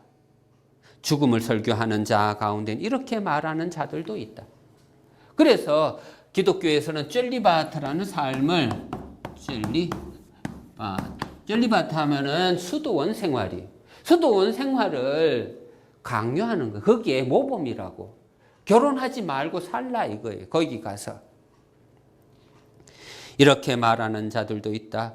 분만은 고생스러운 일이다. 성경책에도 나와요. 여자는 아이 낳는 그 고통을 당하게 될 거라고. 무엇 때문에 아직도 아이를 낳는가? 고작 불행한 자만을 낳으면서. 이런 자들 또한 죽음을 설교하는 자들이다. 연민의 정리란 것이 있어야 한다. 내가 갖고 있는 것을 받아라. 나의 존재 그대로를 받아라. 그렇게 되면 나를 구속하는 생의 속박도 그만큼 느슨해지리라. 이게 구속의 자유라는 거예요. 이렇게 말하는 제3의 부류도 있다. 저들이 마음속 깊이 연민의 정을 느끼는 자들이라면 저들은 오히려 저들의 이웃으로 하여금 생을 혐오하도록 만들리라. 사악해지기. 저들에게는 그것이 참다운 선의 일이라. 예를 들어서 기독교인들이 즐겨하는 게 뭔지 알아요? 그게 신방 가는 거예요. 신방 가면 그 집안의 기도를 듣게 돼요. 기도는 뭐냐면 그 집안이 잘 안 되는 부분이에요. 잘 된다면 기도가 아니에요. 그런데 신방 가요. 그게 재미있으니까 가는 거예요. 재미없으면 신방 안 가요. 왜 가? 가면 상처받고 내가 힘들다면 왜 가? 근데 가면 재미있어요. 왜? 그 집안에 기도 소리를 들으면 이런 거 갖고 이 사람들 힘들어하네 하면서 신방 갔다 나오면 기분이 좋아지. 남의 불행은 나의 행복이에요. 잔인한 거예요. 그거는 숨기지 못해요. 남이 힘들어하면 나는 기뻐요. 왕따 시키는 거 요즘만 있을 것 같죠? 옛날에도 있었어요. 사람 가지고 노는 게 가장 재미있어요. 공 주고 공 갖고 놀아라. 그게 가장 재밌다? 아니에요. 사랑 갖고 노는 게 제일 재밌어요. 그래서 사랑이 최고예요. 최고. 사랑놀이가 최고예요. 사랑 중에 사랑이 신이래요. 그런 신이라면 최고지. 무슨 말이 더 필요하겠어요. 저들은 생에서 벗어나고 싶어한다. 저들이 다른 사람들을 사슬과 선물로 한층 굳게 잡아두고 있다고 하더라도 저들이 어디 마음을 쓰겠는가. 생을 한낱 힘든 노역이자 불안으로 받아들이고 있는 너희 또한 생에 몹시 지쳐있는 것 아닌가. 자, 생에 몹시 지쳐있는 밑줄 쳐놓고, 자, 제가 설명했던 거 사람을 갖고 노는 게 제일 재밌다. 이걸 오해하시면 안 돼요. 지쳐있는 사람들이 사랑에 상처받은 사람들이 나 사랑 안 할래 하는 거예요. 삶에 지친 사람들이 삶을 싫어하는 거예요. 정말 건강한 사람들은요, 사는 게 기뻐요. 눈만 뜨면 하고 기지개 펴고 세상으로 길 밖으로 나갈 생각만 할 거란 말이에요. 그런데 정말 건강하지 못한 사람 아침만 되면 짜증이 나고 눈 뜨기 싫고 막 5분만 더 자고 싶고 욕 먹어야 나가고 막 별 상황이 다 벌어지는 거예요. 죽음의 설교를 들어야 할 만큼 생에 지쳐 있는 것 아닌가. 저도 가끔 조카 깨울 때 그냥 너 죽을래 그래. 그래야 생에 죽음의 설교를 들어야 할 만큼 생에 지쳐 있는 것이 아닌가. 힘든 노동을 좋아하고 신속하고 새롭고 낯선 것을 좋아하지만 너희 모두는 너희 자신을 제대로 감당하지 못하고 있다. 아주 중요한 말이 자기 자신을 제대로 감당하기. 그게 허무주의 철학이에요. 기독교 철학이라면 하나님을 감당하기, 내 십자가를 감당하기, 이런 것일 텐데, 니체 철학은 자기 자신을 감당하라. 너희가 말하는 근면이란 것도 도피책이자 자신을 잊고자 하는 의지에 불과하다. 약한 사람들은 그렇잖아요. 자기가 상처받았는데 그 상처를 잊으려고 열심히 일해요. 회계 정리하고 막 일에 막 몰두해보는 거예요. 상처를 잊으려고. 약한 자들이 하는 거예요. 그거는. 만약 너희가 생을보다 신뢰했다면 너희 자신을 순간에 내맡기는 일은 그만큼 적었으련만. 여기서 말하는 순간은 지금과 여기 그런 말의 긍정적인 의미의 순간이 아니에요. 그냥 그때 겨우겨우 살아가는 그런 삶. 그러나 너희는 기다릴 수 있는 충분한 여유도 없고, 자, 기다릴 수 있는 충분한 여유. 기다림을 문학으로 표현한 사람이 사무엘 베케트의 고도를 기다리며라 그랬어요. 기다림. 우리 첫 수업 시간에 무를 기다리다가 자라투스트라를 만났다 했어요. 무를 기다린다는 거, 마음의 여유가 없으면 불가능한 거예요. 아무것도 안 기다리면서 기다리는 거니까. 예를 들어 관음의 경지다 그러면 관음의 경지가 뭔데요? 소리를 듣는 경지인데 보통 사람들은 소리를 들으려고 해. 근데 최고의 경지는 소리를 보는 경지예요. 절에 가서 범종이 종소리를 땡 하고 쳐주면 그 소리를 보란 말이에요. 삼라만상을 위로해주는 소리란 말이에요. 깨달음의 소리에 깨달음의 소리는 봐야 돼요. 지금 그게 안 보이면 아직 관음의 경지에 온 것도 아니에요.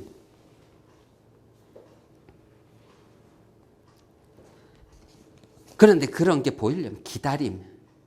예를 들어서 시타르타는 6년을 기다렸고요. 달마대사는 9년을 기다렸고요.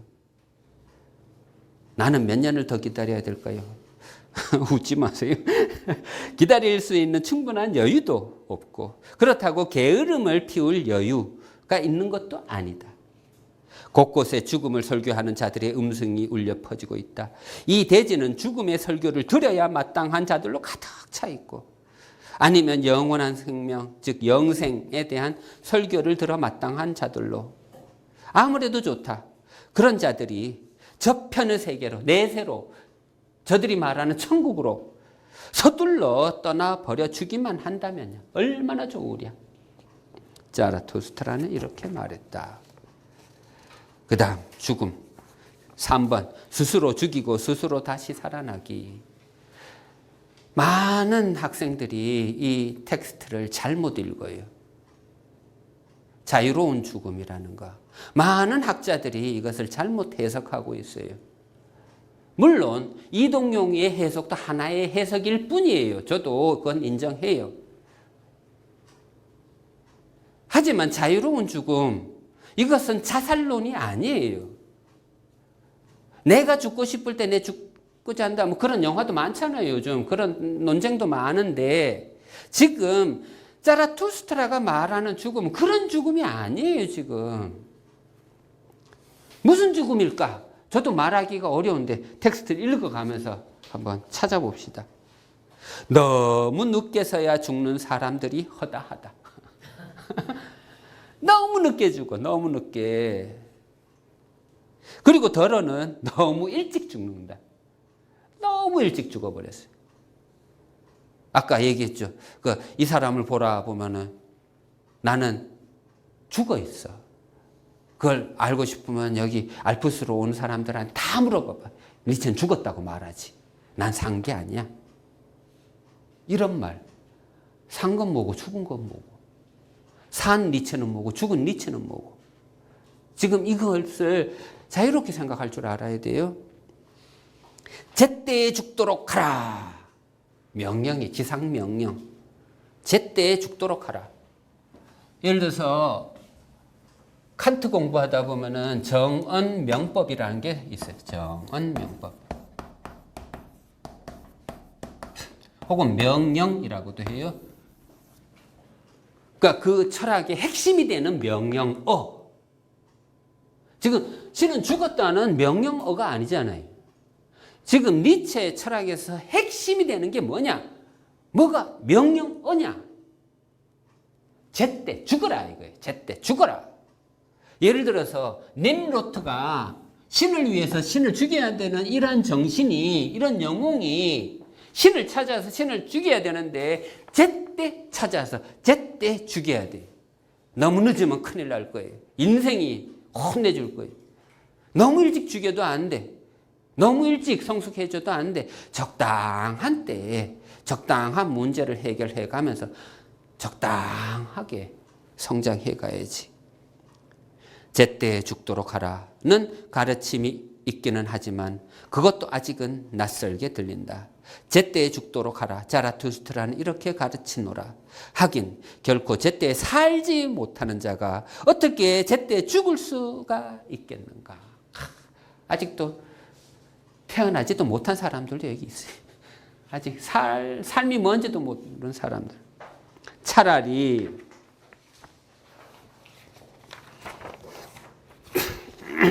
그런 자는 태어나지 않았어야 했다.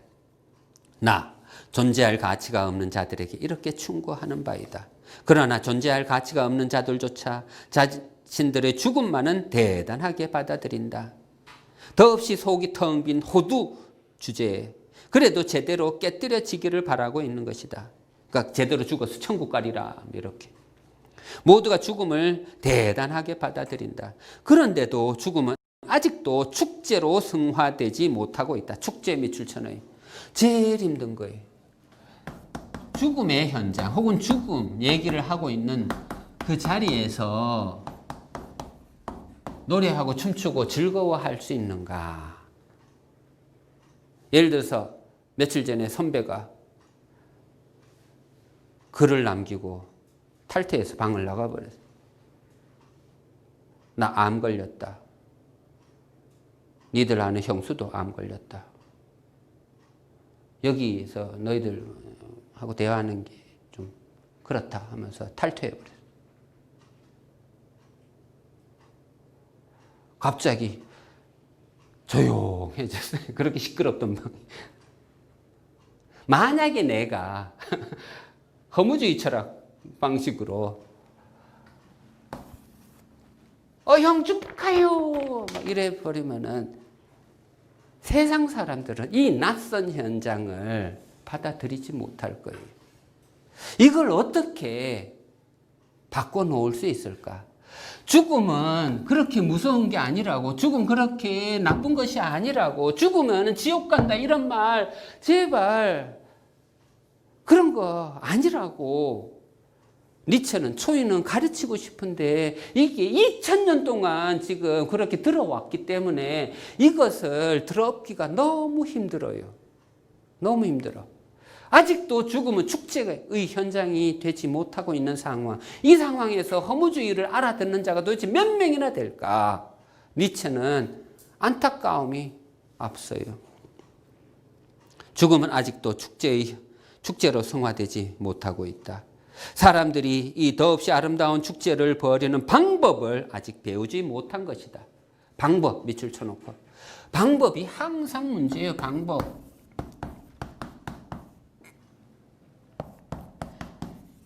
기술이 문제예요. 훈련을 해야 되고, 그래서 훈련을. 예를 들어서 플라톤 철학과 아리스토텔레스 철학, 제일 오래된 대결이잖아요. 플라톤 철학은 예를 들어 기독교 철학이에요. 이데아를 알면 천국 가요. 알면 돼요. 그런데 아리스토텔레스는 그런 한방 이론, 대박 이론으로는 인생이 설명이 안 돼. 내가 믿어도 안 되는 걸. 예를 들어서 내가 공부했어요. 얼음 위에서 세 바퀴 돌면은 뭐라고? 이름도 있잖아요. 세 바퀴 까먹었나요? 김연아가 탁 세 바퀴 돌면 알아요. 나도 세 바퀴 돌면 그 기술을 하는 거라고. 그런데 안다고 할 수 있나요? 알아도 안 되는 게 너무 많아요. 아리스토텔레스는 훈련하라고 제발. 인생은 기술이 문제라고 제발. 그래서 말하고 싶으면 3단 논법 공부 좀 하라고. 논리학 좀 공부하라고. 그렇게 설명해서. 그래서 아리스토텔레스는 논리학의 아버지라고 불려요. 니체 철학도 마찬가지. 인생은 믿는다고 구원받는, 그런 말 함부로 하지. 너무 잔인한 소리. 훈련하는 제일 중요한 게 요런 거예요. 요런 거. 죽음이란 단어만 들으면 억장이 무너지고 2000년 동안 길들여져 갖고. 니체는 이걸 바꿔놓고 싶어요, 지금.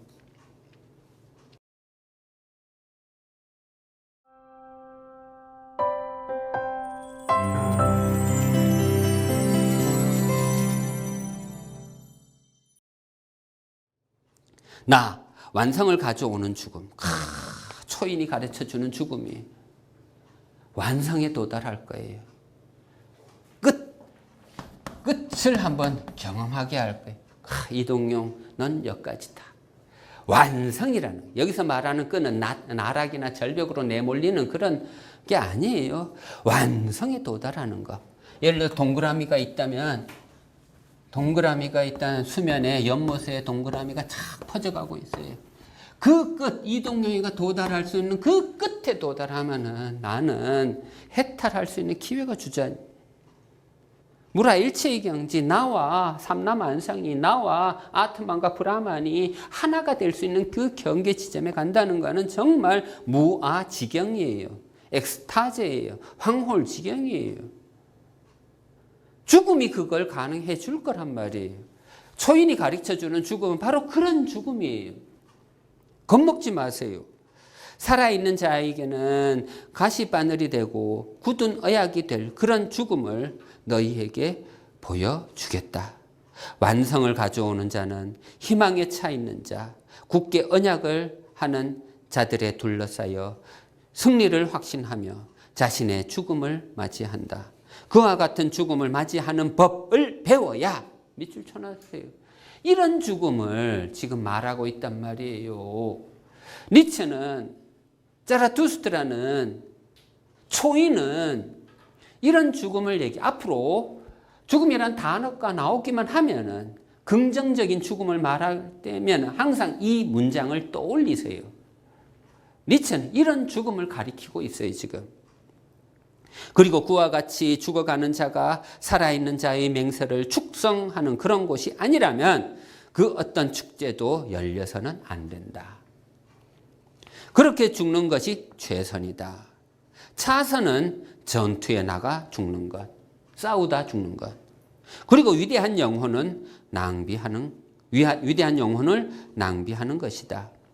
너희 죽음, 이를테면 도둑처럼 희죽희죽대며 몰래 찾아드는, 그러면서도 지배자라도 되는 양 거들먹거리며 찾아드는 죽음은 전투를 벌이고 있는 자나 승리를 구가하고 있는 자에게는 혐오스럽다. 그러니까 내세관, 천국 가겠다, 죽어서 천국 가겠다, 이런 소리 하는 자들은 그냥 혐오스러워요.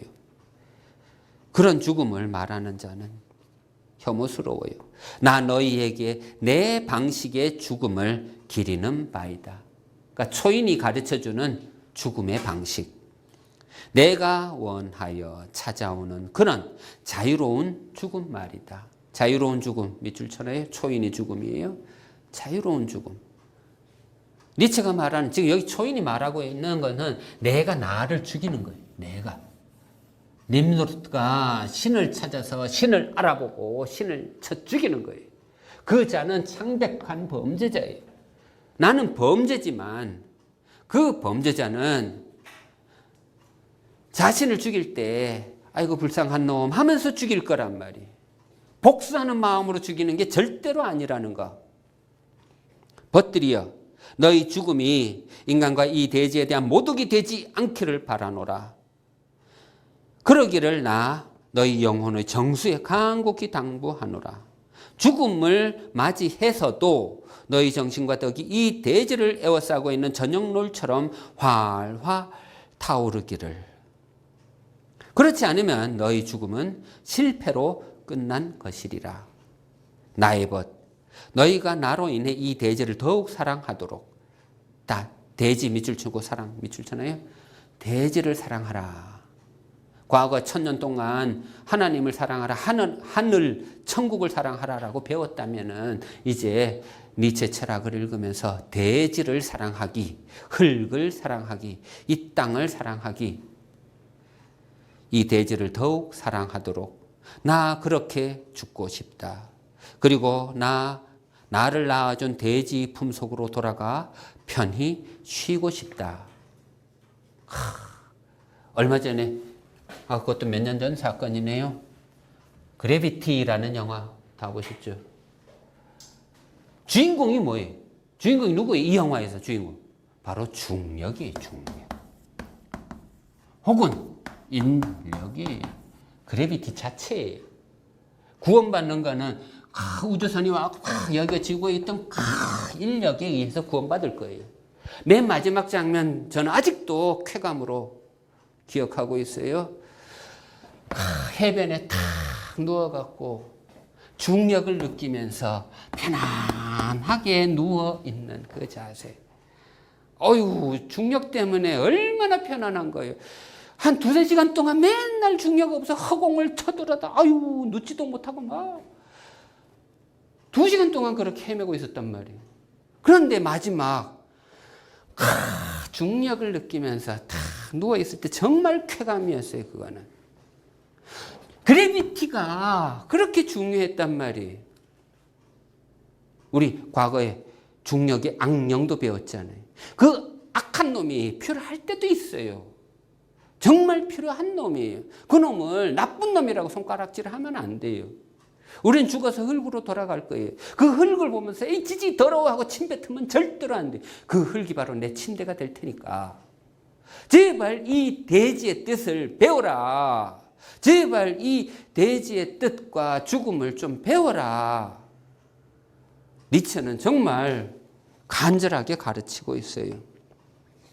진정 자라투스트라에게는 목표가 하나 있었다. 그는 그의 공을 던졌다. 그러니 벗들여 나의 목표를 상속할 자가 되도록 하라. 즉 내가 공을 던지니까 이 공을 좀 받아라. 공 지구로 생각해도 돼요. 내가 이 지구 전체를 던질 테니까 이 지구를 좀 상속하는 그런 자가 좀 되어달라. 이 지구를 책임지는 자가 좀 되어달라. 1000년 동안 천국을 책임지겠노라고 그렇게 살았다면 이제는 그런 거 바라지 말고 이 땅을 좀 책임져 달라. 나 너희에게 황금빛 공을 던지노니. 벗들이여, 나 무엇보다도 황금빛 공을 던지는 너희 모습이 보고 싶구나. 그래서 나 이 땅 위에 조금 더 머물고자 하니 나를 용서하라. 자라투스트라는 이렇게 말했다. 그 다음에 4. 임마누엘. 임마누엘이 무슨 뜻일까요? 임마누엘.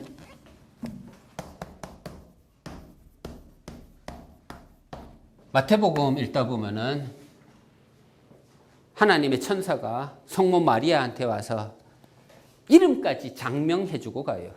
너는 성령으로 아들을 낳으리니 아들 이름을 이렇게 정하라. 예수라 하라. 그 뜻은 이자가 너희를 구원하리라. 두 번째, 몇 줄 더 내려가다 보면 또다시 또 이야기가 반복되는데 너는 아들을 낳으리니 그 아들을 임마누엘이라 하라. 임마누엘. 그 뜻은 하나님이 너희와 함께 한다라는 그 뜻이다. 하나님이 너희와 함께 한다. 그게 임마누엘이다. 그게 성경적 해석이고 논리라면은 니체도 임마누엘 사상을 얘기해요. 니체도 초인은 내 곁에 있어 준대요. 하지만 언제 있어 줄 것인가? 그게 문제잖아요. 그게. 예를 들어서 예수가 이런 말도 했어요. 예수가 니들이 내 인생 본받아서 내 인생 살고 싶니? 그럼 이렇게 살아봐. 누구든지 나를 따라오려거든 자기 자신을 부인하고 자기 십자가를 지고 나를 따를 것이니라. 유명한 말이. 누구든지 나를 따라오려거든 자기를 부인하고 자기를 제로 상태로 만들고 자기 십자가를 지고 하나님이 명한 그 명령을 따라서, 즉 하나님을 네 안에 가득 채워서 100%로 만들어서 그러면 날 따라올 수 있어. 네 안에 하나님으로 가득 채운다면 너는 구원받을 수 있어. 이게 기독교의 논리라면은 도대체 니체는 어떤 논리로 임마누엘 사상을 펼쳐가는지 그거를 관찰하면 돼요. 쭉 읽어갈게요. 그리고 이제 우리 4강까지 왔는데 우리 10강까지 갈 거 아니에요? 10강까지 중에 4강을 우리 일부에 너무 많은 시간을 들였어요. 공을 들였어. 이제 앞으로 5, 6, 7, 8, 9, 10 두 강씩 한 권씩 나갈 거예요. 이제 2, 3, 4권을 두 강씩 팍팍 나갈 테니까 독서 많이 해갖고 그러니까 많이 뛰어넘으면서 이제 읽어갈 거예요. 분량은 항상 제가 요약해 오는 거 한 10페이지밖에 안 될 테니까. 그러니까 1권만 제대로 읽으시면은 1권만 거기 나오는 비유들만 제대로 따라오셨다면 이제 읽는 거는 수월해질 거예요. 그렇게 생각하시면 돼요. 저를 너무 야속하게 생각하지 말고. 자, 이제 1부의 마지막 장면이에요. 그러니까 베푸는 덕이라는 큰 타이틀로 글을 쭉 써놨는데 그것 중에서도 마지막 대목. 제자들이여 나 홀로 길을 가련다. 너희도 이제 한 사람 한 사람 제 갈 길을 가도록 하라. 자, 여기서 수도하고 여길 봐봐요. 하나님은 이렇게 가르쳤단 말이에요. 누구나 나를 따라오려거든 자기를 부인하고 자기 십자가를 지고 나를 따르라 했단 말이에요. 그게 구원의 논리라 했어요. 자, 그런데 니체는 어떻게 가르치나요? 나를 떠나라. 나 이제 혼자 가고 싶어. 제자들이여 이제 나 홀로 길을 가련다. 그러니까 하나님은 계속 니들이 오라 니들이 오라 니들이 오라 천국은 여기 있노라 하고 하나님 계속 불러드리려고 하는데 초인은 이제 제발 가 떠나 나 이제 혼자 있고 싶어. 너희도 이제 한 사람 한 사람 제 갈 길을 가도록 하라. 제 갈 길. 니체 책 읽다 보면 자꾸 길이 등장할 거예요. 저는 이 길에 대한 해석 동양적 사상 제가 몇 번 말했는데 모르겠는데 낙산사 가면 그 입구에 이렇게 적어놨어요. 길 위에서 길을 묻다라는 이 구절. 이런 구절로 니체 철학을 읽으면 돼요. 자기 길을 걸으면 돼. 자기 길. 하나님이 정해준 길. 그런 거 묻지 않아도 돼요. 아까 첫 대목에 이런 말 했죠. 나는 내 신용에 대해서 내 신용을 따라서 살아간다고. 그런데 왜 그 앞에 이 인류에게 가장 어려운 요구를 해야 한다 뭐 이런 막 거창한 숙제를 내놓았을까요? 이 자기 신용에 따라 산다는 게 그렇게 세상 사람들한테 욕먹을 짓이라서 그래요. 손가락 받을 짓이라서. 신을 죽이고 나를 살리는 그 행위가 그토록 배은망덕한 신성모독에 해당하는 그런 발언이라서 나 진정 너희에게 구원하노니 나를 떠나라. 밑줄 쳐놔요. 나를 떠나라. 성경책에서는 뭐라 그래요? 베드로한테 고기잡이 열심히 하고 있는 그 형과 동생한테 한 소리가 뭐예요? 나를 따르라. 사람을 낚는 어부가 되게 하리라. 나를 따르라. 전부 다 나를 따르라 하고 종용했지. 지금 초인처럼 나를 떠나라 라고 말하지는 않았어요. 그런데 초인의 말을 들으세요. 자라투스트라는 이렇게 말했어요. 이렇게 말한 그 말의 의미를 들으세요. 그리고 이 자라투스트라에 맞서 너희 자신을 지켜라. 자, 여기 봐봐요. 아까 님로트는 하는 일이 뭐라 그랬어요? 신을 위해서 신과 싸우는 자라 그랬어요. 신을 위해서 신과 싸우는 자. 지금까지 자라투스트라 말을 듣고 따라왔다면 이제는 자라투스트라를 버리고 떠나라. 그리고 너희 자신을 지켜라. 더 바람직한 일은 이 자라투스트라의 존재를 수치로 여기는 일이다. 예를 들어서 내가 누구의 제자였는데 누구의 수업을 들었는데 나 창피해. 내가 그 사람 수업 듣다니. 그 사람 스승으로 생각하다니. 이렇게 생각해달라 이거예요. 수치로 여기는 일이다. 그가 너희를 속였을지도 모를 일이니. 깨친 사람이라면 적을 사랑할 줄 알 뿐만 아니라 벗을 미워할 줄도 알아야 한다. 아주 중요한 거예요. 사랑하는 것도 능력이고 증오하는 것도 능력이에요. 다만 제때 사랑하고 제때 증오할 수만 있다면 아무 문제 없어요. 미워해야 할 상황인데 사랑한다고 그것도 지저분한 사랑이고.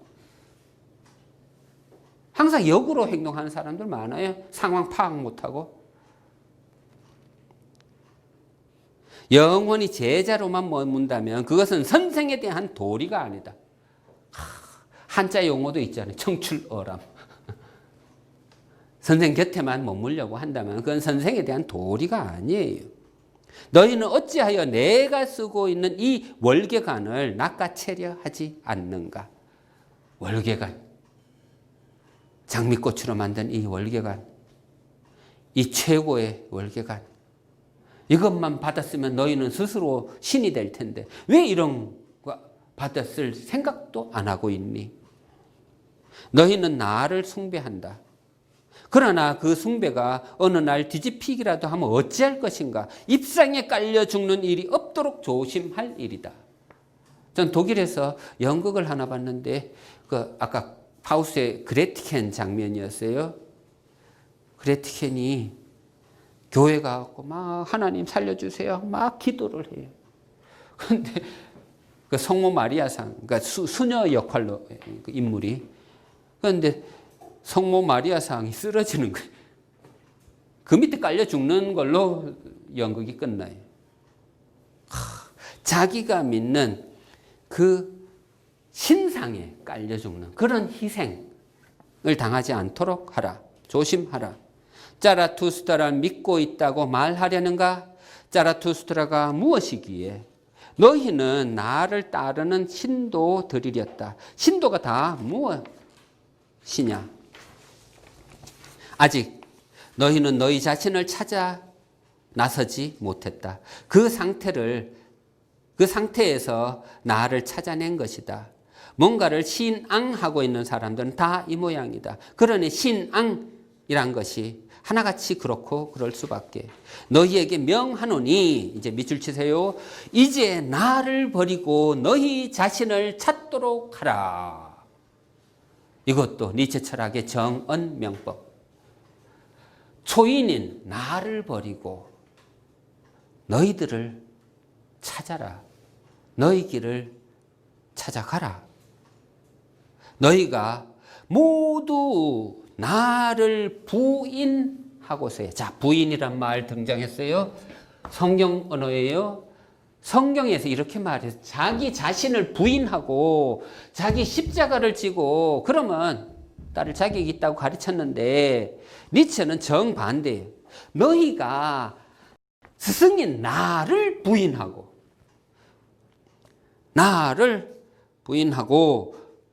그것도 모두 너희 모두가 나를 부인하고 나서야 나 너희에게 돌아오리라. 임마누엘 하리라. 초인이 언제 온다고요? 나 너 싫어. 엄마 나 이제 죽여버릴게. 엄마 때문에 나 못 살겠어. 숨도 못 쉬겠어. 밥도 못 먹겠어. 엄마 이제 잊을게. 나 좀 살려줘. 그때 엄마와 나의 진정한 사랑은 이루어질 거예요. 의존적인 소유욕 그런 사랑이 아니라 서로가 홀로 서일 수 있는 두 존재가 사랑을 해줄 거예요. 진실로 나는 지금과는 다른 눈으로 내가 잃은 자들을 찾아 나설 것이다. 형제들이여, 그러고 나서 지금과는 다른 사랑으로 너희를 사랑할 것이다. 언젠가 너희는 나의 벗이 되어야 하며 나 하나의 희망의 자녀가 되어야 한다. 그러면 나 너희와 함께 위대한 정오를 가리기 위해 세 번째로 너희 곁에 있게 될 것이다. 위대한 정오 밑줄 쳐요. 위대한 정오. 아주 중요한 개념이에요. 마지막에 갑자기 등장했는데 위대한 정오. 위대한 정오. 이 위대한 정오라는 이 말은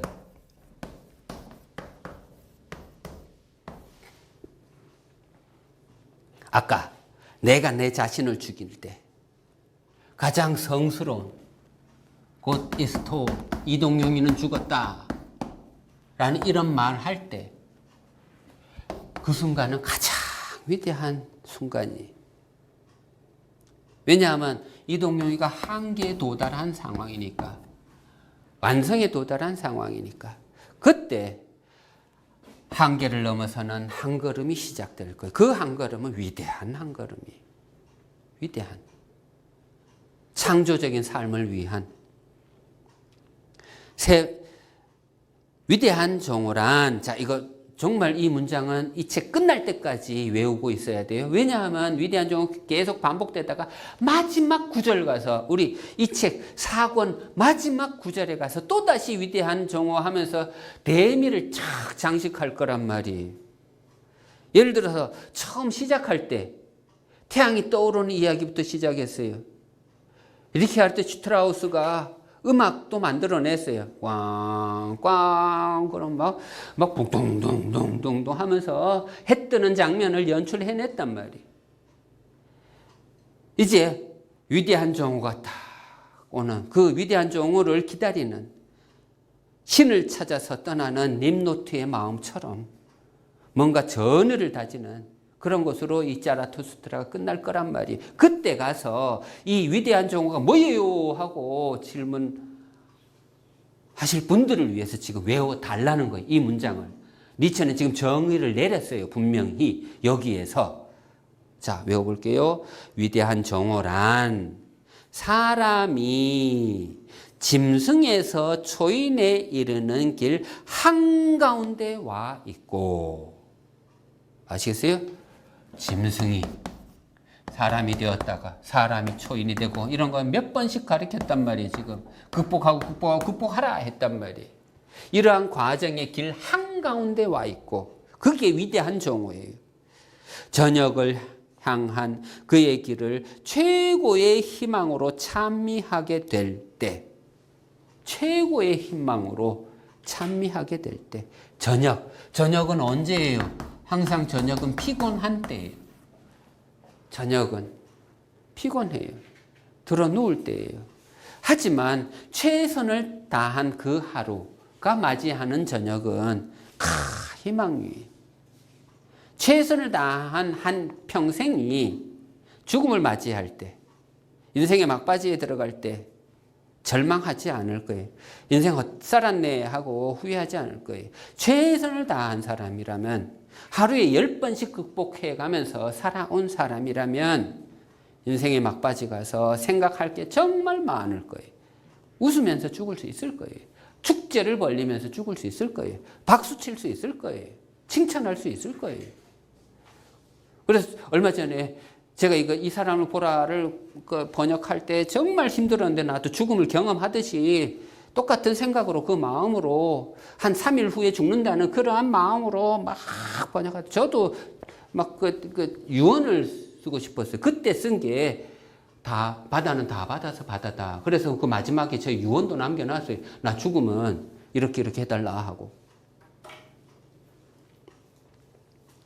그 길이 곧 새로운 아침을 향한 길이기 때문이다. 아시겠죠? 요 문장은 꼭 외워두셔야 나중에 마지막 문장 자라투스트라 대미를 장식하는 그 문장 읽을 때 헷갈리지 않고, 도대체 이게 수수께끼 같은 문장이 등장할 텐데 그때 당황하지 않고 음악을 듣듯이 참 감상할 수 있을 거예요.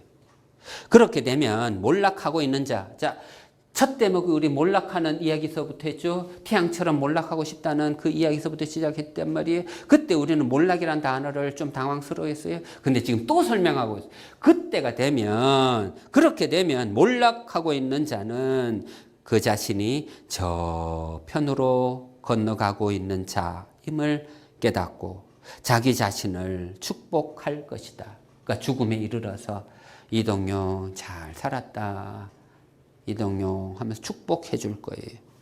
그리고 그의 깨침의 태양은 중천에 떠 있을 것이다. 모든 신은 죽었다. 이제 초인이 등장하기를 우리는 바란다. 밑줄 쳐놓고 외우세요. 이제 초인이 등장하라. 예를 들어서 여기 곧 이스토 이런 사건이 이제 벌어졌다면, 이제는 에케 호모 하면서 이렇게 말하는 자가 등장하기를 나 바라노라. 이것이 언젠가 우리의 위대한 정오를 맞이하여 갖게 될 최후의 의지가 되기를. 자라투스트라는 이렇게 말했다. 한 5분 동안 5분 정도 남았는데 제가 쓴 수필 하나 빨리 읽어볼게. 이 수필의 내용은 뭐냐 하면은, 제가 어렸을 때 파리가 창문에 갇힌 걸 보고 이렇게 생각을 갖고 있다가 글로 옮겼어요. 저는 이 파리가 왜 창문에 갇히면은 빠져나오지 못하고 거기서 죽어야 할까? 이것을 니체 철학과 좀 연결해 보세요. 니체 철학은 아까 이성이 뭐라 그랬어요? 이성은 선을 긋는 힘이라 그랬어요. 1 더하기 1은 2가 되는 것을 가르쳐 주는 게 이성의 힘이라 했어요. 그런데 이 이성으로 만족하면 안 돼요. 돌아설 줄도 알아야지. 그래야 창조를 하지. 창문에 갇히면 안 돼요. 니체의 시각으로 보면 그건 살아도 산 인생이 아니에요. 죽은 인생이지. 읽어볼게요. 파리는 창문에 갇히면 죽는다. 가둬두는 게 하나도 없어도 스스로 갇히고 만다. 창문의 위력이다. 어렸을 적 창문에서 헤어나지 못하는 파리를 보고 얻은 인식이다. 유리창에 부딪히기를 수백, 수천, 수만, 아니 셀 수가 없었다. 그러다 파리는 죽어간다. 기력을 상실한 채 창문 아래에 드러눕고 만다. 돌아서지 못해서 죽어간다. 미련을 버리지 못해 죽어간다. 집착이 죽음을 부른다. 온몸을 유리창에 부딪혀가며 기진맥진해서 쓰러져 간다. 뜨거운 햇살 아래서 메말라 죽어간다. 죽을 때까지 날뛰는 미친 말처럼 그렇게 날뛰다 죽어간다. 1시간을 관찰했을까? 아니 2시간. 기억은 나지 않지만 아주 오랫동안 그 유리창 앞에 서서 장렬한 죽음을 확인하고 있었다. 생각은 깊고 깊은 시면 속으로 나를 끌고 들어갔다. 그때 눈에 보이는 것을 그대로 인정하면 죽는다는 것을 파리는 몰랐던 것이다. 라고 돌아서지 못하면 죽는다라는 소리를 내면의 울림으로 들었다. 파리는 자기를 맡고 있는 장애물에 대한 이해를 하지 못했다. 즉 자기 자신의 삶을 방해하는 장애물을 제대로 이해하지 못하면 죽는다는 사실을 깨닫지 못했던 것이다. 왜 자신이 힘든 삶을 살고 있는지조차 이해를 하지 못했던 것이다. 부딪히면 아프게 마련이다. 하지만 그 아픔의 원인을 간파하지 못했다. 이해를 못하니 실수를 반복할 뿐이다. 그 반복 속에서도 결코 배움을 얻지 못한다. 그것이 파리의 슬픈 운명이다. 사물은 잘 이용하면 편리하지만 잘못 이용하면 해롭다. 사물은 언제나 변함없이 그대로 있을 뿐이다. 자연스러운 모습으로. 하지만 그 사물을 자신에게 유용하게 하는 것은 자신의 능력에 달렸다. 그렇지 못하면, 즉 그런 능력을 갖추지 못하면 사물은 죽음을 부를 정도로 위험하다. 파리는 돌아서지 못해 죽었다. 포기를 하지 못해 죽었다. 눈 한번 돌려보면 될 것을 그것조차 해내지 못했다. 한 번, 두 번 실수하면 깨달아야 할 텐데 그렇지 못했다. 반복되는 실수를 하면서도 인식하지 못했다. 반성할 이성이 없었기 때문이다. 실수를 되돌려 생각할 거울이 없었던 것이다. 머리가 나쁘면 몸이 고생한다. 혹은 생각이 모자라면 인생이 힘들다는 말이 있다. 창문에 갇힌 파리의 비유가 바로 그런 상황을 보여주는 것이다. 파리는 체념의 단계까지 가지 못해 죽은 것이다. 버리지 못하면 죽는다. 물론 절대적인 버림이란 있을 수 없다. 끊임없이 버려야 한다. 스스로 버림받는 것처럼 그런 느낌으로 살아야 한다. 하지만 취해야 할 것은 취해야 한다. 문제는 무엇을 취하고 무엇을 버려야 하는가 하는 지혜이다. 그것은 아무도 가르쳐 주지 않는다. 오로지 자기 자신만이 알 수 있을 뿐이다. 스스로 자기 안의 내면을 수도 없이 들여다보고 또 먼 하늘에 떠 있는 별들을 바라보면서 자신의 운명을 직감할 수 있어야 한다. 스스로 선택한 길이 잘못된 것이라면 수정할 줄 알아야 한다. 새로운 길을 찾아내지 못하면 파리 목숨이 되는 것이다. 낭만주의적인 이상은 실현될 수 없는 망상에 불과하다. 그것은 마치 똥이 되지 못하는 변비와 같아. 버리지 못한 것이 변비가 되어 고통을 주게 되면 생명이 위험해진다. 집착으로 견디는 미련한 짓은 이제 그만해야 하지 않을까. 똥이 변비가 되면 죽을 수도 있다. 삶은 버림을 전제한다. 자기 정신 속에 변비가 되어버린 똥은 없는지 이제 자기 인생의 정적의 날들을 선사할 때가 됐다. 네, 감사합니다.